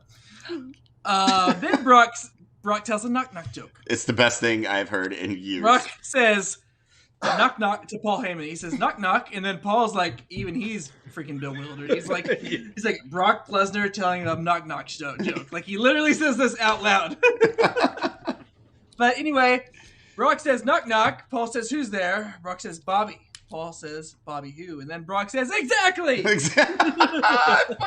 I loved it. Just the fact that it was Brock Lesnar doing that. Basically, then he basically tells Bobby Lashley that he doesn't stand a chance. He leaves the ring. Hurt Business, who was just turned down by Bobby Lashley before this segment, attacks Bobby Lashley, which is Cedric and Shelton. So here's a question for you guys. Lesnar and Lashley are both MMA guys, right? Yep. Bellator and UFC. Who wins that fight in real life? In real life? In real life? Yes. I think in real life, Bobby Lashley. I do too. I agree. Because I'm a big MMA fan, and I Me too. think that are we talking like right now, or are we talking like in their prime? In their primes? I'm talking right now. I mean, Bobby Lashley is still a massive, giant dude. Even pre whatever disease he had, diverticulitis. Diverticulitis. Yeah. Diverticulitis. So treated with a barium enema. Even before all that, Brock Lesnar was just known for using his weight to lay on people and hammer fist the shit out of them. Basically, he has like the Brock flop. He's just like he would get on because he's so big and strong. He would basically hold them down and beat the fuck out of them, and when they couldn't do anything, and that's how he won a lot of his matches. I think technically Bobby Lashley is probably more technically sound, even though Brock Lesnar is an NCAA champion wrestler. Yes. I mean, but Bobby Lashley could probably do better, like keeping him at a distance and like keeping him from doing like a takedown and things like that. Just because, like, like Bobby Lashley could easily go toe for toe with Brock Lesnar in terms of strength. Yeah. Also, Bobby Lashley was training for the Olympics. There you go. The only reason he went to WWE or started wrestling was because he got injured, and he couldn't do Olympic training anymore. I don't know. Give me Brock in a fight like that. Yeah, I'll take Brock. I'll take the experience. He fought tons of people. I mean, don't get me wrong. Yeah. I loved watching him fight. Yeah. I think once basically Cain Velasquez exposed him in UFC. That was it. But anyway, moving on to WWE Monday Night Raw. Alpha Academy. Speaking of Olympian Chad Gable, Alpha Academy beats RK Bro clean and wins the Raw Tag Team titles. Randy took the pin. Yep, I sure did. Which I love Chad Gable. I do. I think that Chad Gable is wildly underutilized. But I don't like Otis. I don't think Otis deserves anything. Like, I think he's garbage. So I was kind of upset by this loss. You used to love Otis. I don't care at all about RK Bro. Let me. Oh, see, I know. Yeah, you do. You hate him. Don't. I mean, do not care at all about RK Bro. Yeah. I mean, we all knew that RK Bro was coming to an end anyway. Yeah, we just didn't know exactly when. God. They're like the original Odd Couple, Primo. They're both in the Rumble now, I'm sure. Oh, for sure. Randy's gonna throw out Riddle. No, actually, Riddle's gonna throw out Randy. It's time for Randy to basically give Riddle that rocket ship. I think Riddle's gonna be the heel in that feud. I think it'll be new. Like if they just make Randy the heel and Riddle the face, I think people are gonna be Randy. So we got a new Alexa Bliss has a new video package. It's remember you see the anger management with Team Hell No. Well, this is Alexa Bliss basically working on her comeback. She's still like psychotic, but and that's basically she's in a therapist's office. She'll be in the Rumble. Yeah. That's basically probably where she's going to return. Yeah. Shows her a video of what was that fucking doll's name? Lily getting ripped to shreds, and then who gives a fuck? Yeah.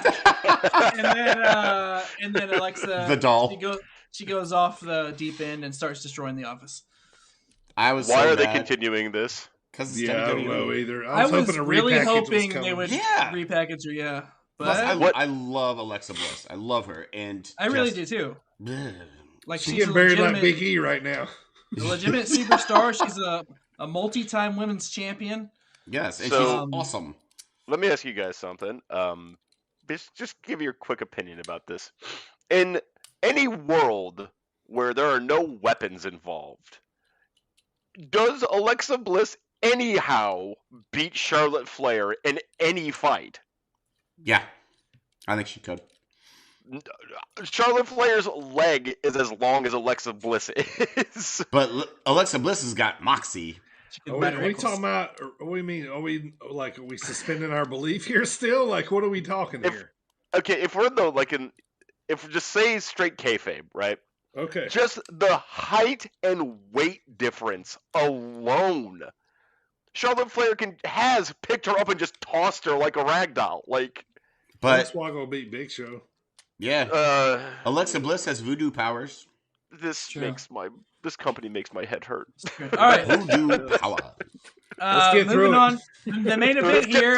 Shit. The last little bullet point of Monday Night Raw, we had Doudrop becoming the new #1 contender for the Raw Women's Championship. Sure. Sure. Doesn't matter. Becky's gonna knock her the fuck out. I like how we we all have- had the same response. Just We sure. have to see that match, Doudrop versus Becky at Royal Rumble.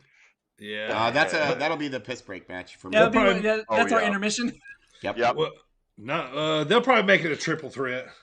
Still piss A break. throuple? Yeah, they might. Triple. We haven't seen one of those. What? So, moving on to NXT. Obviously, this is your NXT New Year's Evil Aftermath show. So, we have the new NXT champion arriving, Braun Breaker, to start the show. He immediately gets a "You deserve it" and a "No, you don't" chant. Yes. Which is hilarious. And Goldberg You accurate. entrance. deserve it. No, you don't. So he gives a strong statement basically to the rest of the locker room who would dare challenge him. He goes to leave. His exit is interrupted by the Emperor of Lucha himself, Santos Escobar, and they have a brief stare down as Escobar heads to the ring for his match. He ends up in which Legado del Fantasma ends up swerving Zion Quinn. Yeah. Do you guys realize that Rex Steiner has Marina. less than 20 matches in front of people? Who has? Rex Steiner. He's Braun not. Breaker. You refuse to call him Braun Breaker? No, Refuse. fuck that noise. That is some bullshit. Ronberg. Let's see, he looks exactly like Rick Steiner. He moves exactly like Rick Steiner. They dressed him like Rick Steiner. And he talks like Scott. Yeah. And he's Braun got Breaker. There it is. and he's got an entrance like Goldberg, tattoo like Goldberg. Yeah. Came out I mean- to NXT last night looking like the 90s with his light-colored blue jeans and tucked-in shirt. Braun Yep, he Steinerberg. absolutely did. I mean, Steinenberg. it's the guy's had less than 20 matches in front of people. No, That- don't get me wrong. I am actually a big fan of Braun Breaker. I like I am him. too. He's Who? got everything. Obviously he's got it, as they say, and he's definitely a future star in the company. But as we all agreed, it was too early. But as we all know, they're just fucking burying all the old NXT talent. So Yep. Every single one. Yep. that's just Who's the way it's going to be. Who's up next? Well, Getting yeah. buried. Tommaso Ciampa again. LA Knight. Oh yeah, LA Knight. Yeah. So moving on, we had speaking of getting buried, old NXT talent, Tony D'Angelo defeated Pete Dunne in. I'll only put this on here for you, AJ, because it was on a pole match. It was a crowbar on a pole match. On a pole match. Where is Vince Russo? Fucking on a pole matches. Get the fuck out of here. And I just Bro, want to talk. bro. Things going to pole, bro. Did you know that, bro? I want to talk about this real quick. Just a realization I came to when I was watching Joe Gacy. If you watch Joe Gacy's promos and also know his career pre-WWE, then his promos start to come off like obviously sarcastic and semi-bitter. Like, for instance, like this last night, he talked about how much it's such an honor that they put him in that match. Like, that they allowed him to be in this match for the Dusty Invitational qualifying match. And I'm just like, yeah, it's kind of like something I would say, like, well, thanks for letting me do that shit, you know? Do you guys realize that NXT has a wrestler with the name of Gacy, but their serial killer wrestler goes by Dexter Loomis? Gotta tap into that pop opportunity. Pop culture. Yeah, but one's real life, one's fictional. So I think it might be a tad insensitive to call the Gacy character, or to make the Gacy character an actual Have him come out as Doink. Doink, the serial murdering clown. That's terrible. Terrible. Whatever. Speaking of clowns, Solo Sikoa, the Usos' little brother, he was giving a promo backstage, and the whole time the crowd was just chanting "Uso" the whole time. Solo. Which I feel like, I don't know, he has to do something spectacular to escape that, right? Yeah. He's never gonna, like, or is the crowd just not going to? The crowd might fuck this up for him. Unless they just run with the whole Uso thing, then he'll never be his own thing. They're not going to run with the Uso thing. Vince has already decided this is what you're going to do. And Braun Breaker. Carmelo Hayes, the new Unified North American Champion. I got to say, Carmelo Hayes is money. He said, he gave a great promo, and one thing he said was, he has more accomplishments than months in the company. Which was funny to me, because he acknowledges that he hadn't been there long, but he's already done a lot of shit. Uh-huh. But Primo, I got a question for you here. Did you just say Carmelo Hayes is money? Carmelo. Yeah, like Mela is money, like Fabulous, Mela.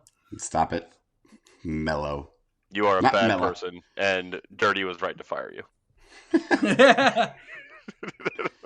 I'm just kidding. He wasn't quite a long time. I've been Next fired up, like 4 times. we have the main. It's as Mark Henry would say. It was time for the main event. AJ Styles versus Grayson Waller. This is usually where I hear Dirty. Nope. Okay. I heard the last part. I heard you say Grayson Waller. What was that? There we go. AJ Styles versus Grayson Waller. Main event. Obviously, AJ won. He schooled the kid. And then he introduced Grayson Waller. Voila. There he is. He introduced him to one of his other friends, the returning L.A. Knight. L.A. Knight. So that was how we ended NXT. We had L.A. Knight return.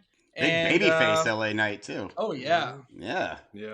Have y'all seen this sleeping gimmick? This Wendy Chu girl is wearing like the full body sleeping gimmick, and she like sleeps on the apron during the match. So Is it Orange Cassidy? I was saying Orange Cassidy.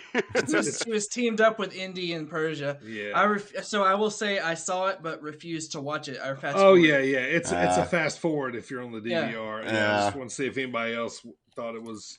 So I don't pretty actually know what ridiculous at came of the that. point, If so. she ever actually took off the pajamas or not, but Yeah, I don't know either. So she literally is wearing pajamas. Vince must think it's hilarious or something. Otherwise, it wouldn't make all right. sense. Any other notes for NXT here? No, that's it. It was boring. All right. That is the weekly recap there of AEW, Impact, and WWE for the week. Hey, this is Buck Nasty, Bucky Collins, and you're listening to Sit Down Marks. Well, thank you there, Mr. Zawa champion Bucky. I appreciate it. So, Mr. Zawa. That must mean it's time to kick off our Dropkick discussion of the week. As you know, we've been doing the Royal Rumbles here in January. This is the second one up. This one tonight, we're going to review the 2001 WWF, actually, Royal Rumble. This one it was in New Orleans, Louisiana, at the Smoothie King Center. January 21st, 2001. All right, guys. So we had about it was like a pot of jambalaya. We had about 17,000 people in attendance. Every man for himself. Only one victor was the tagline. Estimated about 650,000 pay-per-view buys. Now, the winner received a match for the WWF title at WrestleMania 17, which was coming up in April, right after this Rumble in January. This was actually the 14th Royal Rumble. Kurt Angle was your champion at the time. Jericho won the Intercontinental title earlier that night. In a great match. Great match. Absolutely great match. Ross, Jim Ross and Lawler were the commentators, which I loved. It always brings me back nostalgia-wise. So we're coming hot off the Attitude Era in the 90s, 2001, Rock, Stone Cold, Taker, everybody's still just as hot as they was. Rock had won the Royal Rumble in the year 2000. So, all right, guys, before we get started here in entrant number one, just, notes coming up here. Like I said, I always loved hearing JR and Lawler, talk. It was just complete nostalgia. This was a really good pay-per-view, but notes coming up here to start. Real quick, I'd said, number one, I want to say that the intro of our show today, I purposely put that in there for you, AJ, because you've been wanting me to us to talk about for so long. Kane's big red nipple. Kane's big red nipple. So, but back to the Rumble here. The intro video, dude, WWF knew how to do intro videos. Yep, they're the best. The intro video for the Rumble had me so hyped to watch it. By the time they finally got to it, I was ready to go. And then I just said, what an all-star class of participants that they had. Yeah. Awesome. You guys got anything here before we get started? Just that it's my favorite promo by The Rock, because he says Kane's big red nipple. But even then, it was like I could not wait for The Rock and Stone Cold to actually face off. And I was trying to pretend like I had never seen it before. I didn't know the outcome. Sure. Yeah. So that's what I was going like me pretending. I was like, I can't wait to see if Stone Cold and The Rock have a little showdown and stuff. It was here. My anticipation was just remembering how many people Kane was about to toss. Like, whenever Kane was in a Rumble, just mwah! Absolutely. Yeah. This had a lot of different storylines in this one, man. It was a really, really awesome Rumble. I'm excited to get started here. So, all right. So, first 10 is me. AJ's going to be the mid, and Primo's going to take us home to see who's going to win this thing. So, all right. So, number one, right off the bat, Primo, I know you popped for this one. Oh, for sure. Big time. I was like, yes! This is the best way to start off. It is. The number one theme song that always makes your dick hard, right there. That one's it. Exactly. We started the Rumble, and I was just... That's right. All right, so we get started here. Next out was Bull Buchanan, who was a member of Right to Censor. He was one of about 20 Right to Censor members that was in this Royal Rumble here. I was getting so annoyed with So they dropped the first two, and then number 3 comes out. Here we are again. This brought me back to that time in my life when I was a super Team Extreme mark. Like when Matt starts the Rumble and then rock hard and then Bull Buchanan, you're like little floppy, little flaccid, and then right back up again. So Matt Hardy comes out number 3. Obviously the Hardys are going to team up on Bull, throw him out, and then they proceed to fight each other. And then coming out number 4, Farouk. Well, way before, Ron, he was just, Ron Simmons saying damn. But Farouk comes out. He enters at number 4. Former Florida State football player, now WWE Hall of Famer. Right off the bat, the Hardys get in a twist of fate on him, a swanton bomb, and then they throw him out and throw Farouk out. And then the Hardys go right back to fighting each other, man. It was great. It was like they were on a mission. Having a hell of a time. Yeah, they were a hell of a time, man. It was awesome. They were going at it, so they throw him out. Next up comes our first celebrity pick of the night or entrance. Number 5, Now we know him as the Price is Right host. Yeah. But then he was Drew Carey from the Drew Carey Show. What's the comedy Whose Line Is show? It Anyway? Whose Line Is It Anyway? Yep. Yeah. So he comes out, he's waiting outside the ring, just kind of watching the Hardys fight each other. And then he gets into the ring. And then about that time, the Hardys are climbing on top of the corner post each other like they're going to do some kind of crazy flip job. And Matt falls off and Jeff falls off right behind him. So they eliminate themselves after having a really hot start there. And then, so they both fall out and eliminate each other while Drew stands alone in the ring all by himself before number 6 comes out. Guys, what do you got here for the first 5? Primo.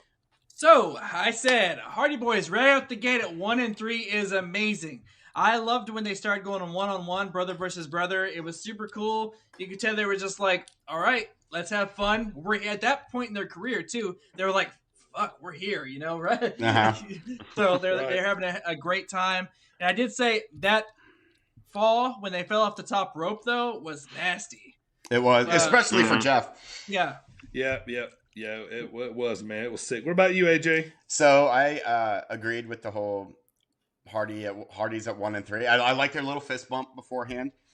I like spots like that where, a tag team will be the only two in the ring and then fight each other as opposed to like waiting and then just immediately throwing out whoever comes, which they do anyways, with fucking Bull Buchanan. But I love the camera angle when they both, because the camera wasn't focused on Jeff and Matt. Right. When they went out, you just see them flop off like past the camera. I thought that was funny. And fuck Drew Carey. That's all I got for the first 5.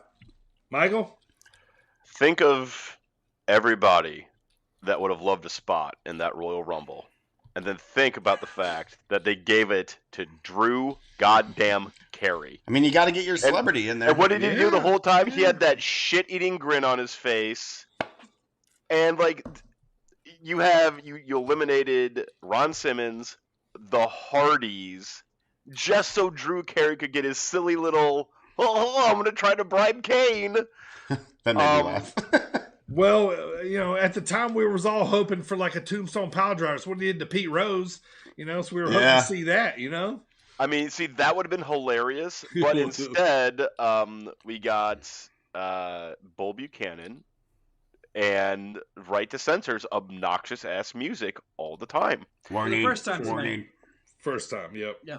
One of the first of many times. Well, it's going to happen a lot. Yeah. All right, well, coming up, Drew Carey standing in the ring, and,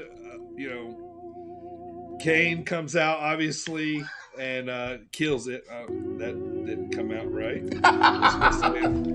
Kane's music. The world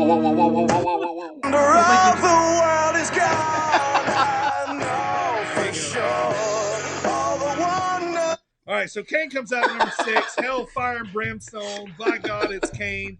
Drew looks. By God, it's Kane. It's Kane. Kane is fucking jacked to the gills. Oh my God. Oh Jesus. Huge. Yeah, and the fire hits. Drew's about to be choke slam, and then out comes at number 7. Good old Raven. He comes out and hits Kane with a kendo stick. Drew, takes advantage of the situation and eliminates himself. Jumps outside the ring. So now it's a hardcore rumble. We got trash cans, lids, kendo sticks, all that kind of good shit. And then Raven is doing all this kind of shit. And then all of a sudden, Al Snow shows up. Yeah. And he's technically the 8th entrant, but he just comes out early. So he just comes out and starts banging away on Raven. So banging away on Raven. Funny spot that I seen during this was Al Snow rolled like a bowling ball in between Raven's legs while he was sitting in the corner. I was like, Fuck okay. You, so Raven. So the silliness has ensued, and so Raven and Al Snow continue to try to double team Kane, and then number 9, Perry Saturn comes out with a very good looking Terry Runnels here. Yeah. And he begins to attack Kane. He said something like, "What is she not wearing? What does she look like she's not wearing? Yeah. That's a bit nipply in here." So he comes out, old pervy King attacks Kane. Then number 10 is a guy that gets referenced on this podcast a lot, Mr. Steve Blackman. He comes out, lethal weapon, uses his martial arts skills on everybody, blasting dudes in the face with trash can lids. So basically, here is where the Rumble gets fun right after number 11 starts coming out right here when AJ takes over. But yeah, pretty fun start here, but what do you guys have here for these next 5 that came out? So a couple things. I said, this is, for me personally, this is my favorite Kane outfit. Yeah, absolutely. Yeah. And I said I love that Kane has always been the celebrity killer. every time. Me too. And then I just put also that this was before they cared about shots to the head. Absolutely, it was. The Jericho Benoit match is pretty evident. Yeah. Oh yeah. They just beat the shit out of each other. I mean, Kane cared about shots to the head because he put his hands up for fucking everything. Oh, he does the Taker nope. There was one time, the one shot. First of all, when Al Snow rolls the bowling ball, I don't care, even if it hit the inside of Raven's thigh. Nope. Al Snow still rolled it pretty hard. That hurt. And he then used both hands. He goes to hit Kane one time, and you could hear his fist hitting Kane's mask. Yeah. Al Snow was not a light worker, from what I understand. Just none of those guys were in the ring. Oh, Raven maybe. I did like the little hardcore plunder kind of section of the Rumble. I really, really liked again Steve Blackman with his little ninja sticks or whatever those fucking things are called. But for the most part, I was like, okay, this is the hardcore portion of the Rumble, and then I kind of tuned out a little bit. Not tuned out, but yeah, I didn't take many notes. Is the Told you. There it is. There it is. So sound like metal when metal just. It's normally playing a song over there. The only thing I had about this one was I would have loved to see Saturn just go right at Raven and continue their feud from WCW. I would have loved to see that. That would have been cool, yes. All right, so here we go at number 11. AJ takes over. Who comes out at number 11, AJ? One, Grandmaster Sexay, whose name I despise saying. Too cool. I really liked Scotty Too Hottie. I thought he was funny. Grandmaster Sexay, I always fucking hated. I mean, because you can call him Brian Christopher.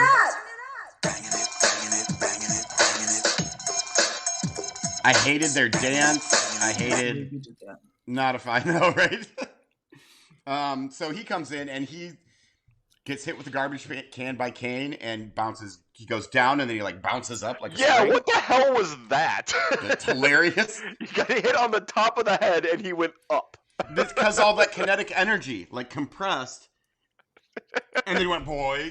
And he should have done one of his dances out of the ring. So he's out, and then at number 12 we have just a honky tonk man. Did you plan these exactly? Because he's my number 4 most hated wrestler of all time. No. So he Wait comes till out 28, 27. What? Wait for number 27, 28. Oh, no.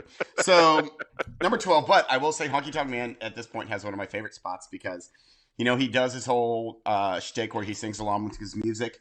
Yeah. Kane steals his guitar, and right when the music cuts, Kane smashes him over the head with the guitar. And it was, perfectly timed, and then he just fucks him right off. He's like, all right, you're out now. So then, number 13, your first gigantic pop of the night. It's The Rock. Mm-hmm. Followed immediately by the Good Father. Sure. Good Father. I know. Another right to censor guy. Another one, yep. So they were a faction back then, boy. Fuck God. However, he is immediately fucked off by The Rock, who spits. He does the old spit punch and then gets him out. So, up next, we have Taz. Send Hook! He wishes that Hook was there instead of him because his music hits murder, No, wait, that's the Shield. It's similar It's to the that. same music. Like he gets in the ring. Kane walks him over to the other turnbuckle, puts him up, and is just like, and Taz like just flops over. It's like, all right, that was an easy payday for Taz. He should have bushwhacker bumped off the camera, just like right off. Poor. So at this point, there's this guy in the crowd. I don't know if you guys saw him. He was wearing like a tie and a white shirt, and he like starts going nuts. Did you guys see him at all? I don't know if I did. Oh my I'm gonna God, have to rewatch this. It made Did me. you say the guy in the in the right to censor shirt? Yeah, in the crowd, like he had like the tie on and the white shirt. He was in the second row. I actually have a note about this, but yeah, go ahead. He goes nuts at this point. He's just like, yes, like he's having a seizure. Yep. It was amazing. And then there was also a sign that's like, this is my note. Yeah, The Rock wants a piece of my pie. Oh yes, not that one. Yeah, but yeah.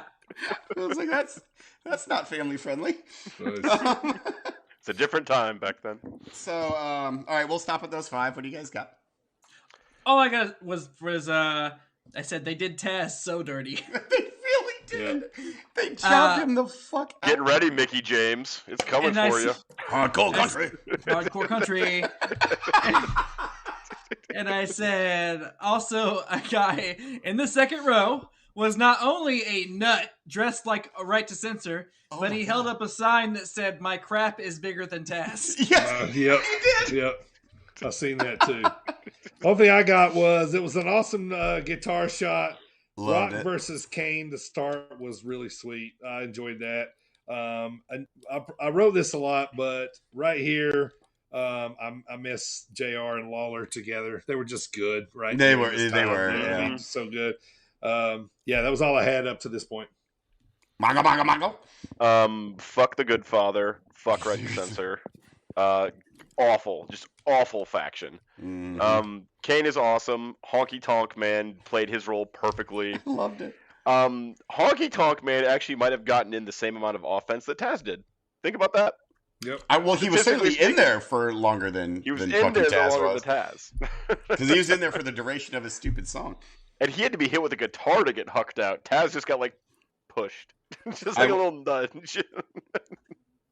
I will say, however, that Honky Tonk Man looks relatively the same as he did in like the late 80s, early 90s. So good for him. Definitely. So either he looked horrible back Yes, then, yes, or he he did. looked great today. He looked horrible back then. He just didn't. His horribleness didn't decline anymore. Like he didn't. So yeah. Almost He's just a honky tonk man, AJ. At number 16, I'm a honky tonk man. we have.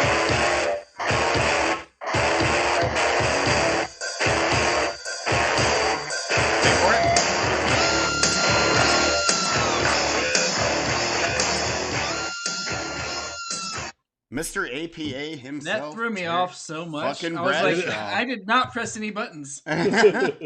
Bradshaw is number 16. He has the cuntiest clotheslines in the history of wrestling. It looks like he just wants to hurt people when he's delivering those clotheslines.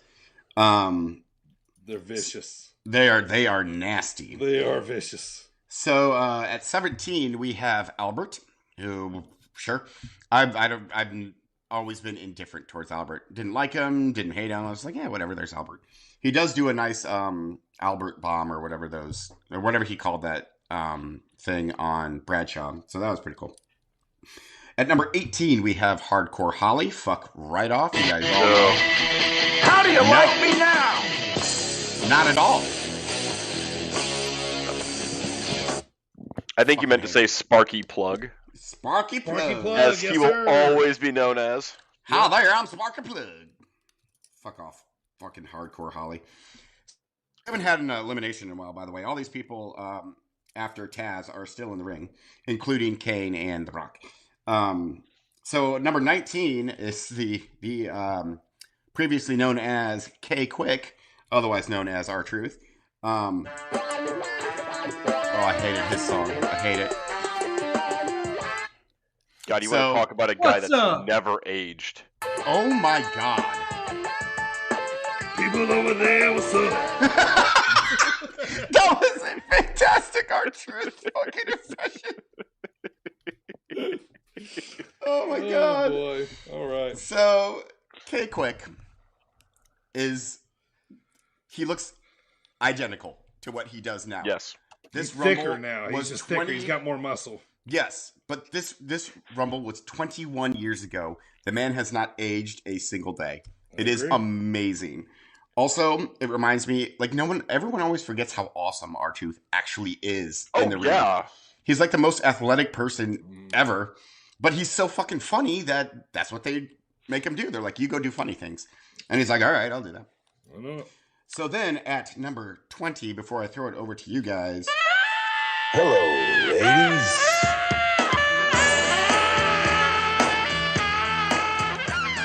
Thank you for playing that instead of the ungodly Right to Censor music, because he's also in the... This is what, the fifth Right to Censor fucking entrance? Yes. Fuck This is off. Yep. God. Wait, Okay, so that... Goodfather, Alvinez. Who am I missing here? It didn't say Stevie Richards. He's not in there. No. Ivory was in there for a little while, but she'd be women, obviously. Uh-huh. But, yeah. So, I mean, we hear it like 5 times throughout the night. And that's number 20. And now I flip it over to you guys. Anybody got anything for those last 5 there? I did have something here for, where was it? 2 of my most hated wrestlers of all time, JBL and Hardcore Holly. Hey, mine too. They're in my top 5. I never got the appeal of these guys, and looking at them even in their heyday, I'm like, I don't fucking get it. Like, I don't get what the appeal with them was. You could just tell they like to really lay their hits in. just like they knock the shit out of people. Do you think like they had like this like insecurity issue where they're like, I just gotta just fucking lay in? It's like, dude, chill the fuck out. Like, you're gonna be a cowboy in like 4 years, bucko. Calm down. All right, Primo, 21, man. Bring us home. Let's see who wins this thing. Are y'all ready for this ride? Let's do it. Oh, this last thing is awesome. Number 21, William Regal comes in and goes right after K-Quick and Bradshaw. Yes, he does. Moving on, we got number 22. Test comes in and immediately eliminates William.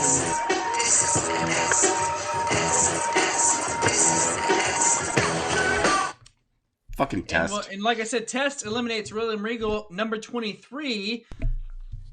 Well, it's the Big Show. Where? The Big Show. The Big Show returns.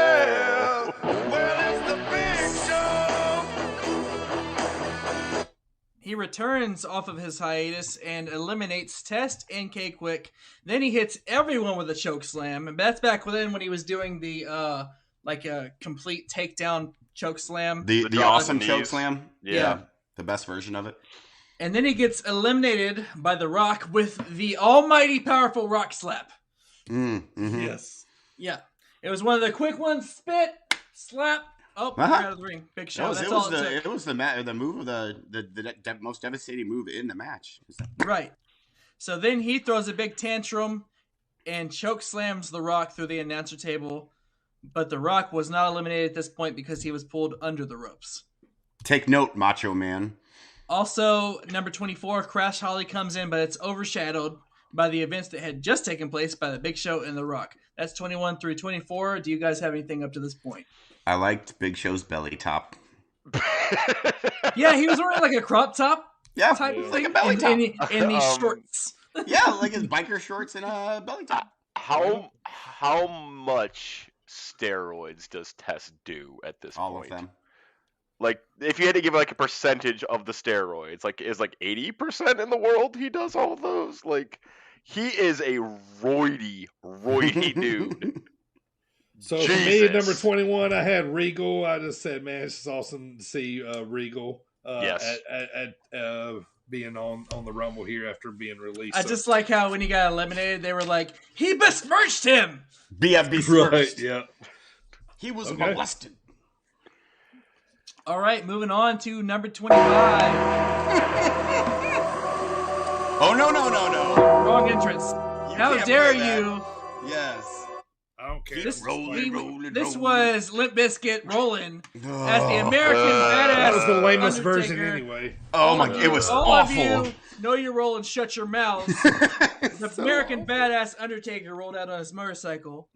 He comes in just in time to rescue little brother Kane, because at this point they were all doing the thing where all the wrestlers that are currently in the match gang up on the big guy. So they all had Kane up against the ropes.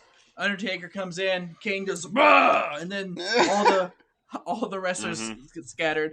Then they proceed to then Undertaker and Kane eliminate everybody that was just in the ring. And The Rock is still laid out by the announcer table. And then they have, at this point, we have another brother versus brother situation. Brother. However, just in time, number 6 goes to the unfortunate soul of Scotty 2 Hottie. I loved it. 26, as he stares at his future because he has to get in the ring with the Brothers of Destruction. The look on his face was great. I know, the little kind of tiptoe walk that he did. Yeah. He eats a double choke slam, then he gets eliminated. Still lasted longer than Taz. Oh, yeah. Still doing better than Taz. Number 27. Yep.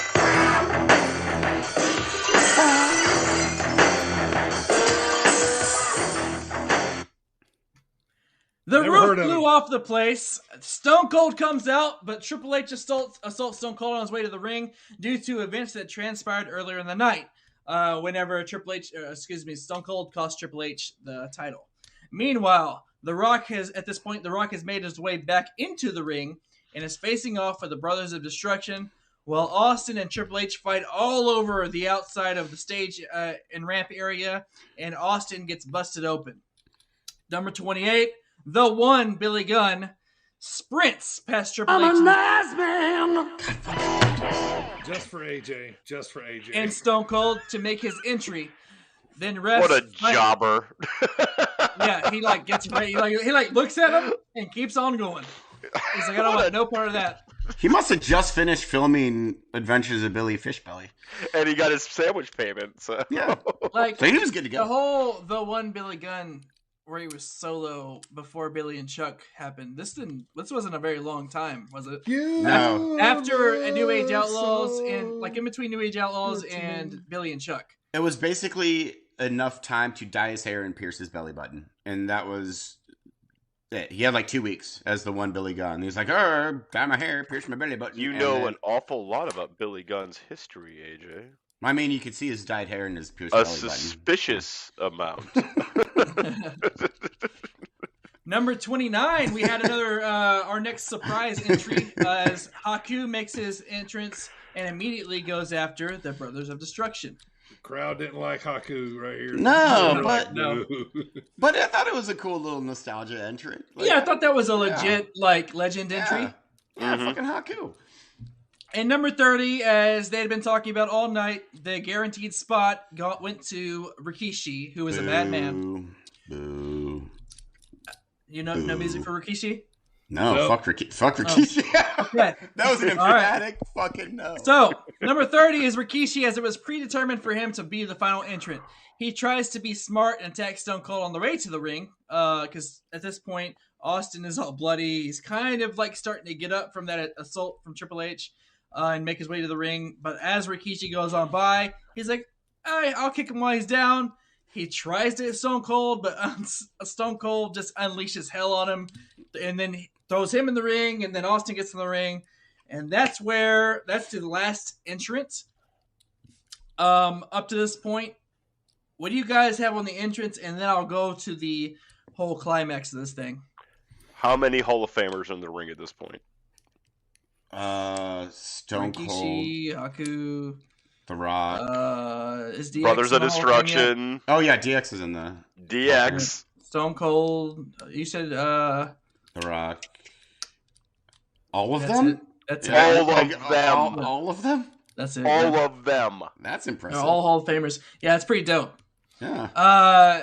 So you got anything dirty before I move on? I'll just make sure Michael's done. I was just gonna say, man, that there's nothing like that Stone Cold pop, man. Oh my god! It's I literally wrote the roof blew off the place. Yeah, I love watching the crowd jump up. You know what I mean? So we talked about when CM Punk came back, like we talked about, like biggest pops of all time.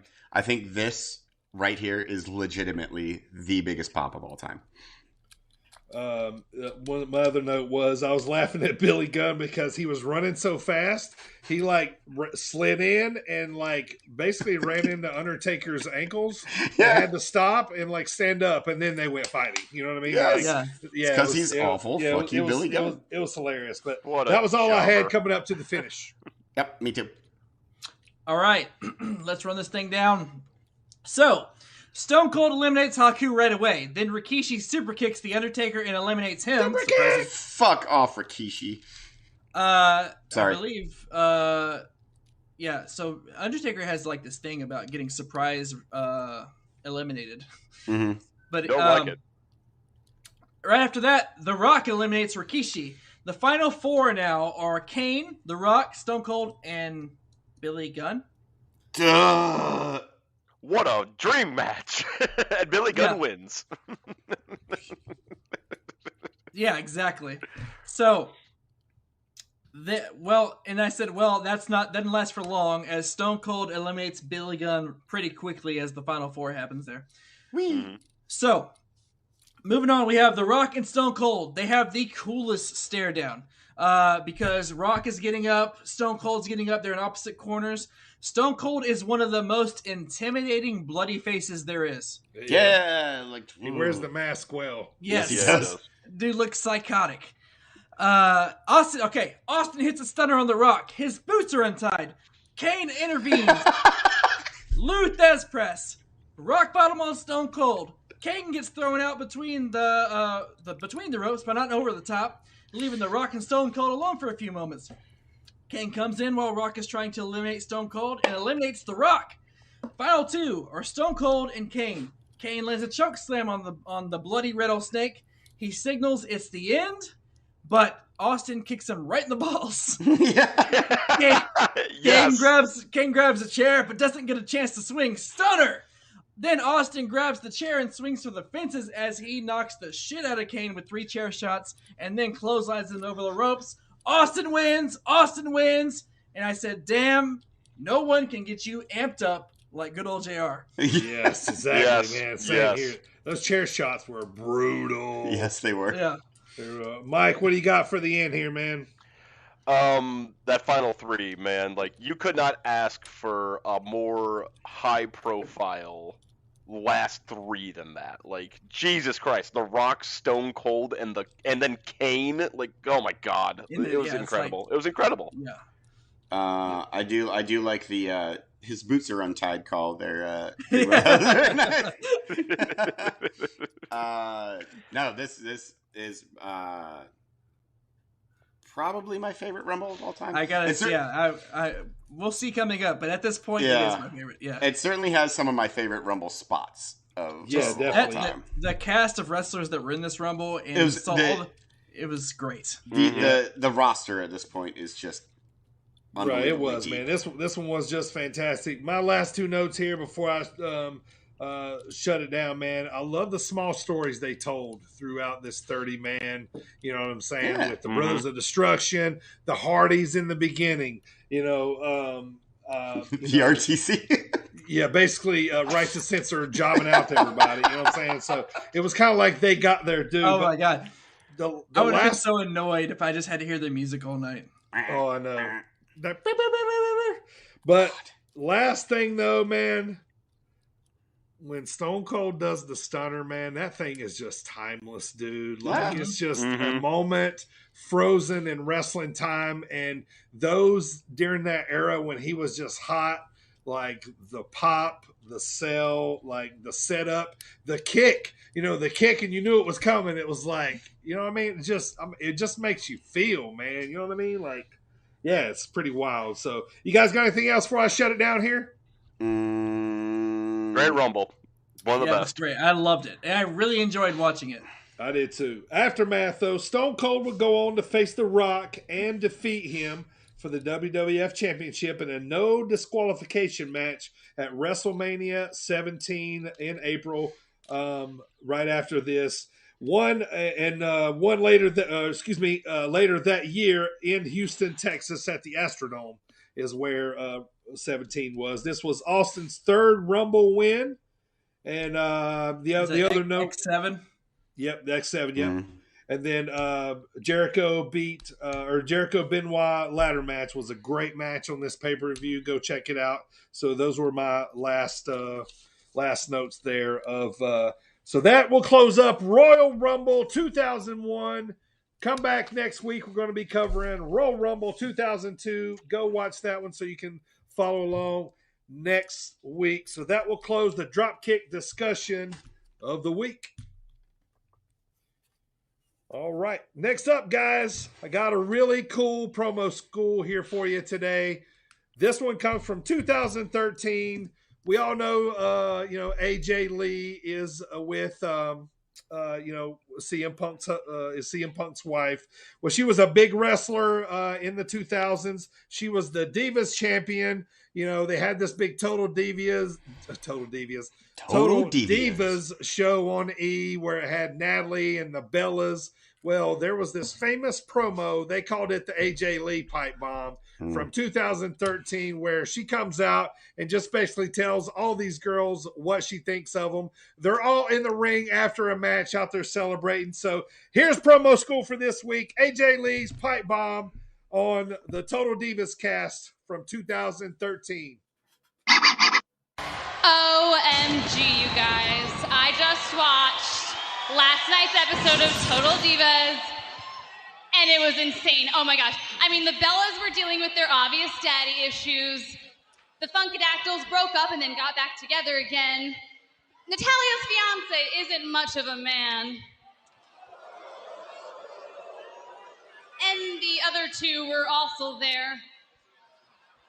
It was great. It really was. And it was the end of the world, and it's only Sunday nights on the E! Network.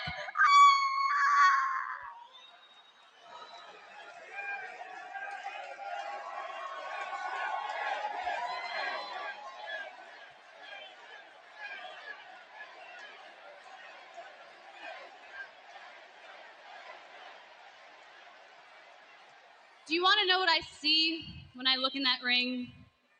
Honestly. A bunch of cheap, interchangeable, expendable, useless women.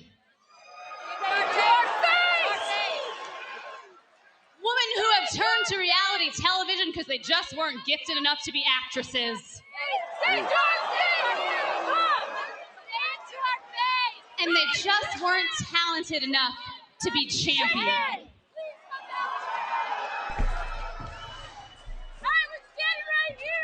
I have done more in 1 year than all of you have done in your entire collective careers.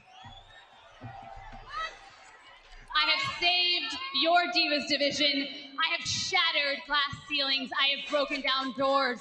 Why? So a bunch of ungrateful, stiff plastic mannequins can waltz on through without even as much as a thank you? You just skipped! You guys can't even go backstage and shake my hand and look me in the eye because you know that I worked my entire life to get here. I gave my life to this, and you were just handed 15 minutes of fame.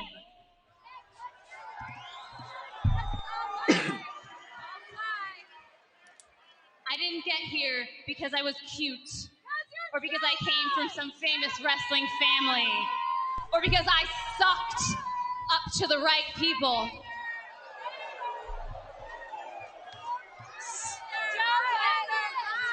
I got here because I am good. I earned this championship, and no matter how many red carpets you guys want to walk in your $4,000 ridiculous heels, you will never be able to lace up my Chuck Taylors.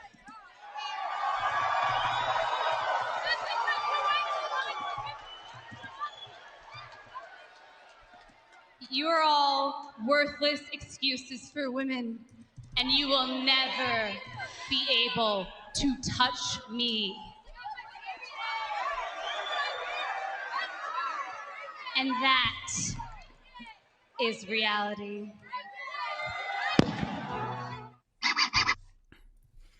Man, that was pretty wild promo there. She kind of poured her heart out into that, kind of a little bit of a pipe bomb promo there. What'd you guys think about that one? She really let them have it. That's for sure.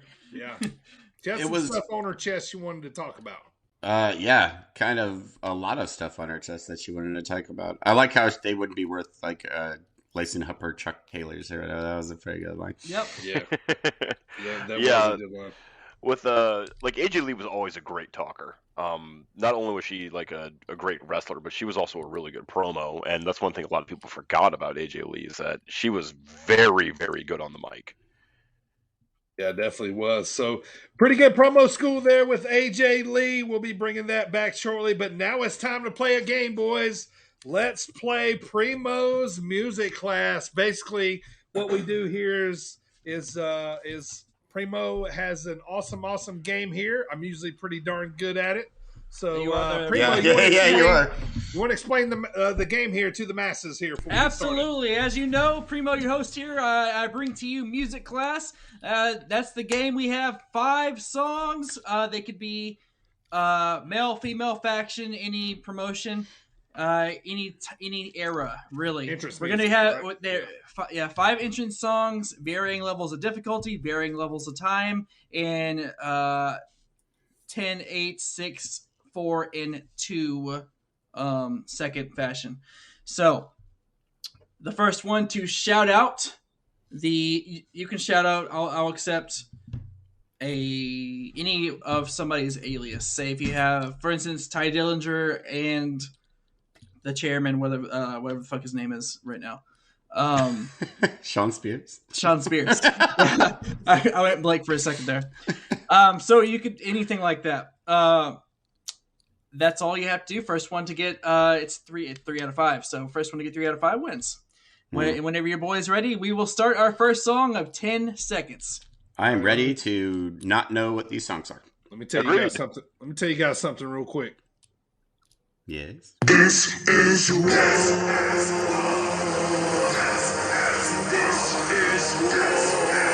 Y'all are in my house. This is war. Oh.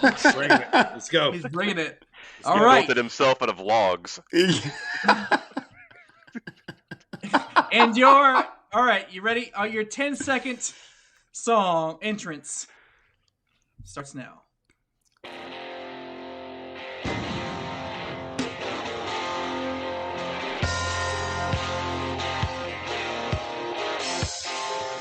Jeff Jarrett.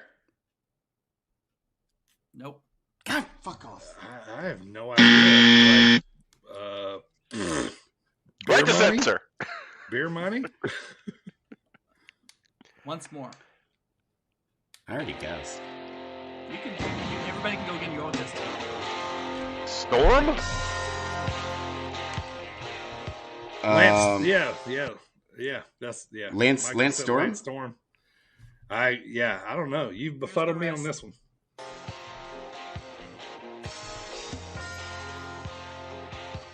The answer is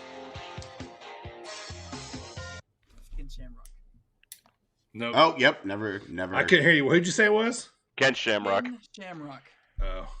No, I do not remember his entrance. That's why that's what the 10-second one is supposed to be the hardest one. So gotcha. Yeah. Hold on, I'm trying to figure out how to cheat here. I'm trying to figure out how to set this up so my Shazam. I'll text them to you. Okay. Rude. All right. All right. 8-second entrance starts now. This is gonna be quick. Woo, Zack Ryder. Dirty has it. I would have gotten that if you would give me one more second. That's right. That's 1 for the Dirty Bird. 6-second entrance starts. Oh, by the way, this does not count right now. This was my original 6-second one until Dirty played it earlier. Turn it up. So while AJ was giving his 10 through 20, I made another one. So good luck. 6 seconds starts now. Gangrel. Gangrel. Kevin Thorne. The Brood. Okay, Dirty gets a chance. Probably like 3 chances. I mean, yes. Charlie Haas? Oh, you all get to listen to it once more. Okay.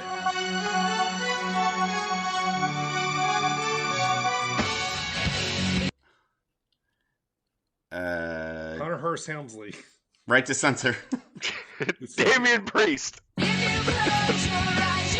That is Christian. Michael said the Brood. I said the Brood. That don't count. This is post Brood. You said I could use any of their shenanigans. But the Brood is a different entity than just So Christian. the Brood has their own music. Well, Hulk Hogan and Mr. America are different entities, but Same people. That's the same, damn it. All right, I concede. All right. These last two are going to be easy. They're current. So we have Dirty, 1, Maggle, and AJ. So I need one of these last two to win. Basically, yeah. 4-second song starts now. Sorry I made them so difficult. 4 seconds song starts now. Bobby Lashley. Get out of here, baby! And still! Y'all can have that last one. I don't even want it. Why don't you come join the Punjabi prison matches there, Dirty? With your Harris boys here, see what happens to you. They're not dirty bird. Here's your Punjabi just matches. for some S and G's, some shits and gigs. We'll play the 2-second song. Some S and G's. More interested than B&G's. MVP. MVP. Fuck off. 1, 2, you hear the clock ticking. Tick tock. You about to stop living. Well, maybe next time, boys. Wait a minute. Still here. So if I would have guessed Hurt Business for both the last two, I think you would have been wrong. I feel like that may have been close. I could have probably taken that. Yeah. I think you're skewing it so Dirty doesn't fire you, Primo. No, I mean you probably you might have had an argument there, but then you would have been tied with Dirty. Yeah, better luck next time, losers. That's all right. I have the only championship that matters. He's right here. It's the losers I don't that have any hurts the hardware most. for my wins. I mean, All you can right. have that janky ass belt that I have over there if you want. I'll bring it out. Good job there, boys. Good job, Primo. Appreciate it, man. That was fun there today. All right, before we close the show, right here, I gave Michael, who has been a frequent guest on the pod here, a big fan that listens to the pod, I gave him a little segment here for him to just give us a few things that he really likes about wrestling right now. Michael, take it away, buddy. Absolutely. Well, thank you very much, Dirty, for the opportunity to present to you. I'm usually, you might be able to tell, I'm pretty critical about some things. I like about wrestling a very specific way. I don't like any of these newfangled. No. I mostly don't care for this sports entertainment nonsense. I like wrestling in my wrestling program, right? Yeah. With that said, though, there are a couple things. I'll give you one from each of the big promotions right now that I absolutely love. WWE, as we've discussed, and you gentlemen do every week, it's hard to find really good stuff in WWE anymore. We're talking main roster shit here. My favorite thing right now with WWE is Paul Heyman. Anything Paul Heyman's involved in is just gold. Fair. He is so good, and he brings up everyone around him. That like the whole show right now, the main event picture on both Raw and SmackDown is focused around Paul Heyman, a non-wrestler. He's that good. So there's my main roster WWE pick. Is Paul Heyman is just so good at everything. He's just entertaining. He's the conduit, man. Yeah, exactly. Like he's so good. NXT. So as you've also mentioned, NXT is getting gutted from the inside out. Of the Triple H era is starting to go away, and this is really hard to find something I really like about NXT because they're killing everybody. Honestly, I'd say that Rex Steiner's amazing. Like the dude's incredible. And yet you won't use his name? I did use his name. And yet you won't use his... No, because, okay, NXT you know, name? the name Braun Breaker is so stupid and so close to Braun Strowman. It's like, you're just redoing the same thing. But anyway, the dude's a Steiner. Like, and it shows. He's incredibly good. This is his, for not even first half a year yet, and he's that good. He's a natural. He's an absolute natural at this, and he's really entertaining to watch. He's going to go places. He's going to be a megastar in the business, no matter where he goes. Sure. AEW. There's so much good stuff on AEW right now. I do pick out some things on it that I like to make fun of, like, you know, a wrestling dinosaur. How dare you? Luchasaurus is amazing. Chris Jericho in my face all the time and in my ear all the time. I hate the Young Bucks, but that's a different story. AEW's got, no matter how much I dump on things I don't like in AEW, it's important to keep in mind that overall the product is fantastic. Fantastic. And so I don't want anyone listening to this to get this wrong. Just because I can point out one or two things I don't like about it doesn't mean I don't think the overall thing isn't amazing. And the top of the heap right now is Bryan Danielson. Yeah. AJ, you mentioned earlier, how many match of the years is he going to have in a year? Everyone.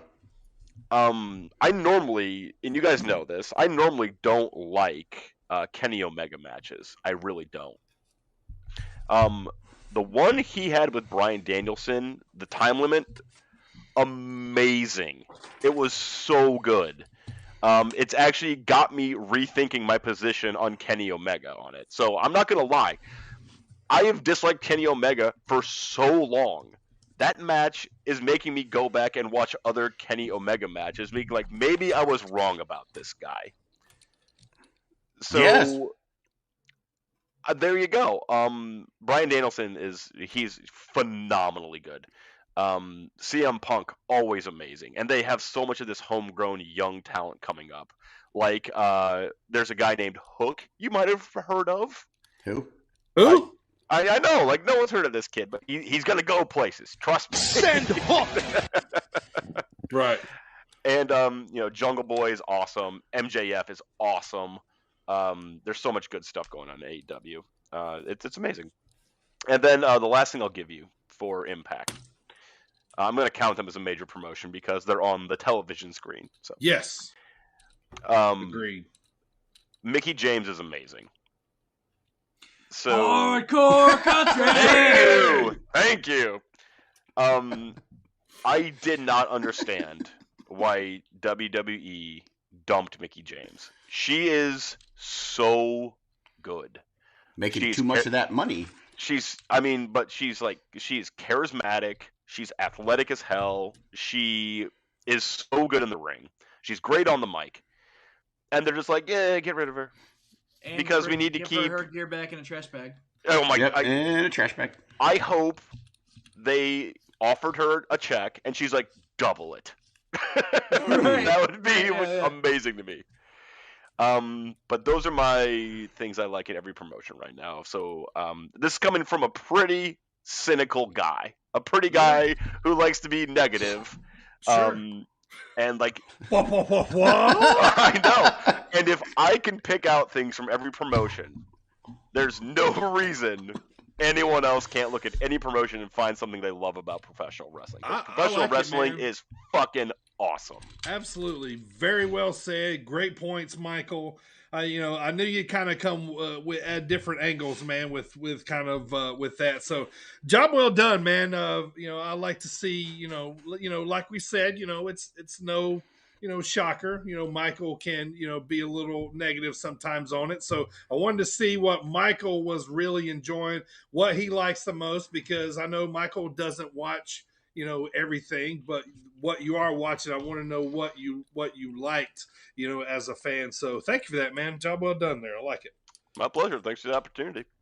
So let's move on now. Let's get to closing the show. I want to thank Coastland and Jet Designs for sponsoring the podcast here today. Look up Jet Designs on Facebook for all your custom die-cast card needs, and also go to our social media. Hit that Coastland link. Get yourself some hat and shirts. AJ, tell the masses, where can you get that Sit Down Marks podcast each and every week, sir?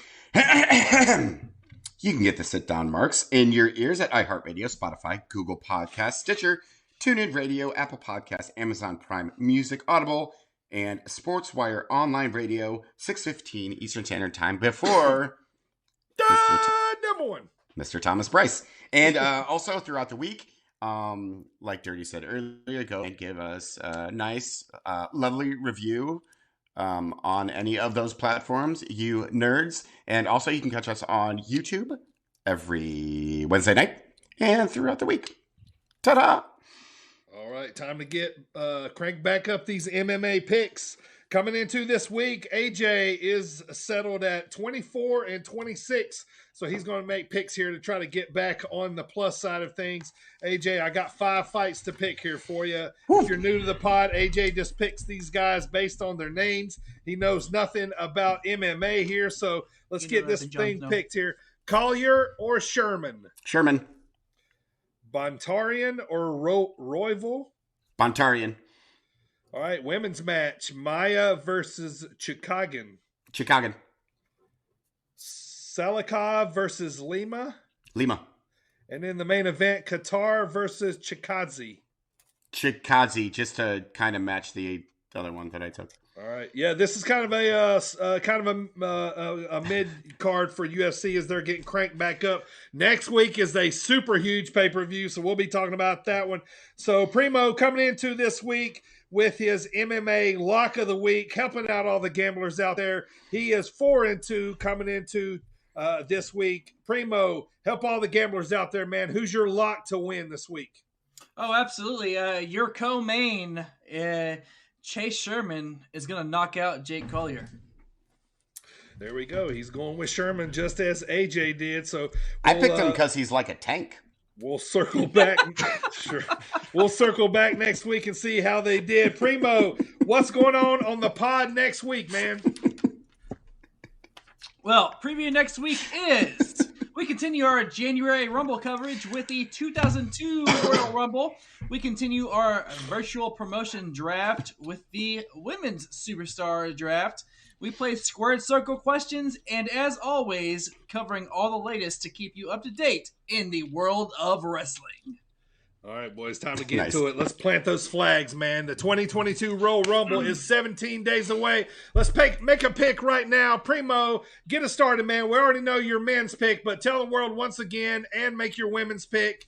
No, seconds, no runners up. Who's winning I got him. things? I got him. Who's winning? Hands down. I already said it. I said it back in October. AJ Styles is winning the Royal Rumble. Yeah, you did. And my women's superstar to win the Royal Rumble will be the returning Bayley. God fucking damn it. Michael, who's your picks? We can have the same one. I like Styles and Bayley as picks, but I'm going to differ with you on this one, Primo. Men's, I'm going to say Damian Priest is my pick. Interesting. Okay. They're going to push. They're going to push him. Are they pushing Damian or Priest? First one, then the other. Who's your women's pick? Women's pick.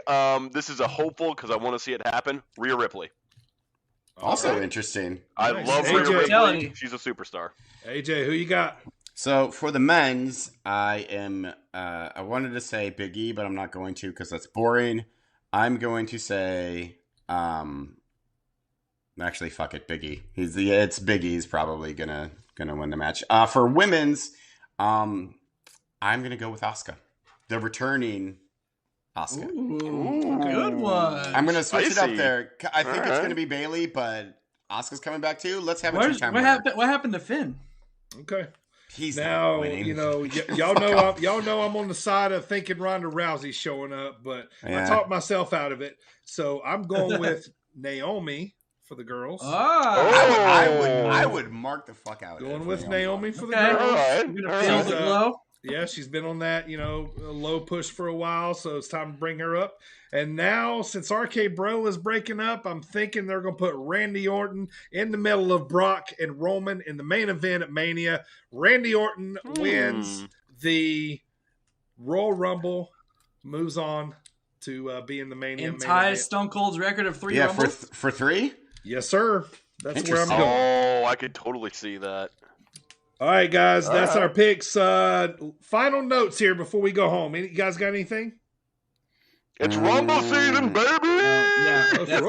That's it. It's exciting 2.5 weeks away, and we will be there to see if our picks come to fruition. I can guarantee you that mine won't come to fruition. Well, one of them. Couple notes here on the way out. I'd love to see Samoa Joe in Impact for nostalgia reasons. I would love that more than anything. Second thing, I didn't know if game in Alaska for the Cup of Joe. Yep. Second thing, I don't know if you guys know it or not, but if you go to gcwmerch.com, you can buy yourself for $25 an MDK Nick Gage pizza cutter. Just want so you know. What? Yes, you can. Go look. gcwmerch.com. You can get an MDK pizza cutter. Wrestling. And then last thing, I want to say happy birthday to Pistol Pez Watley, the guy that was on my most hated list from a long time ago. This man cut the Boogie Woogie Man's hair when I was a kid. Still my favorite story. I was forever hooked on wrestling. So thank you, Pistol Pez, for being that heel that you were. The reason why I'm still watching wrestling today. How come he wasn't on my birthdays list? Why did I overlook him? It was from a couple days ago. So, yeah, I just wrote it down there. So, okay. All right, guys. Thank you, everybody, for listening, downloading, and subscribing to the podcast. Michael, thanks for coming back, brother. Here's your customary booze on the way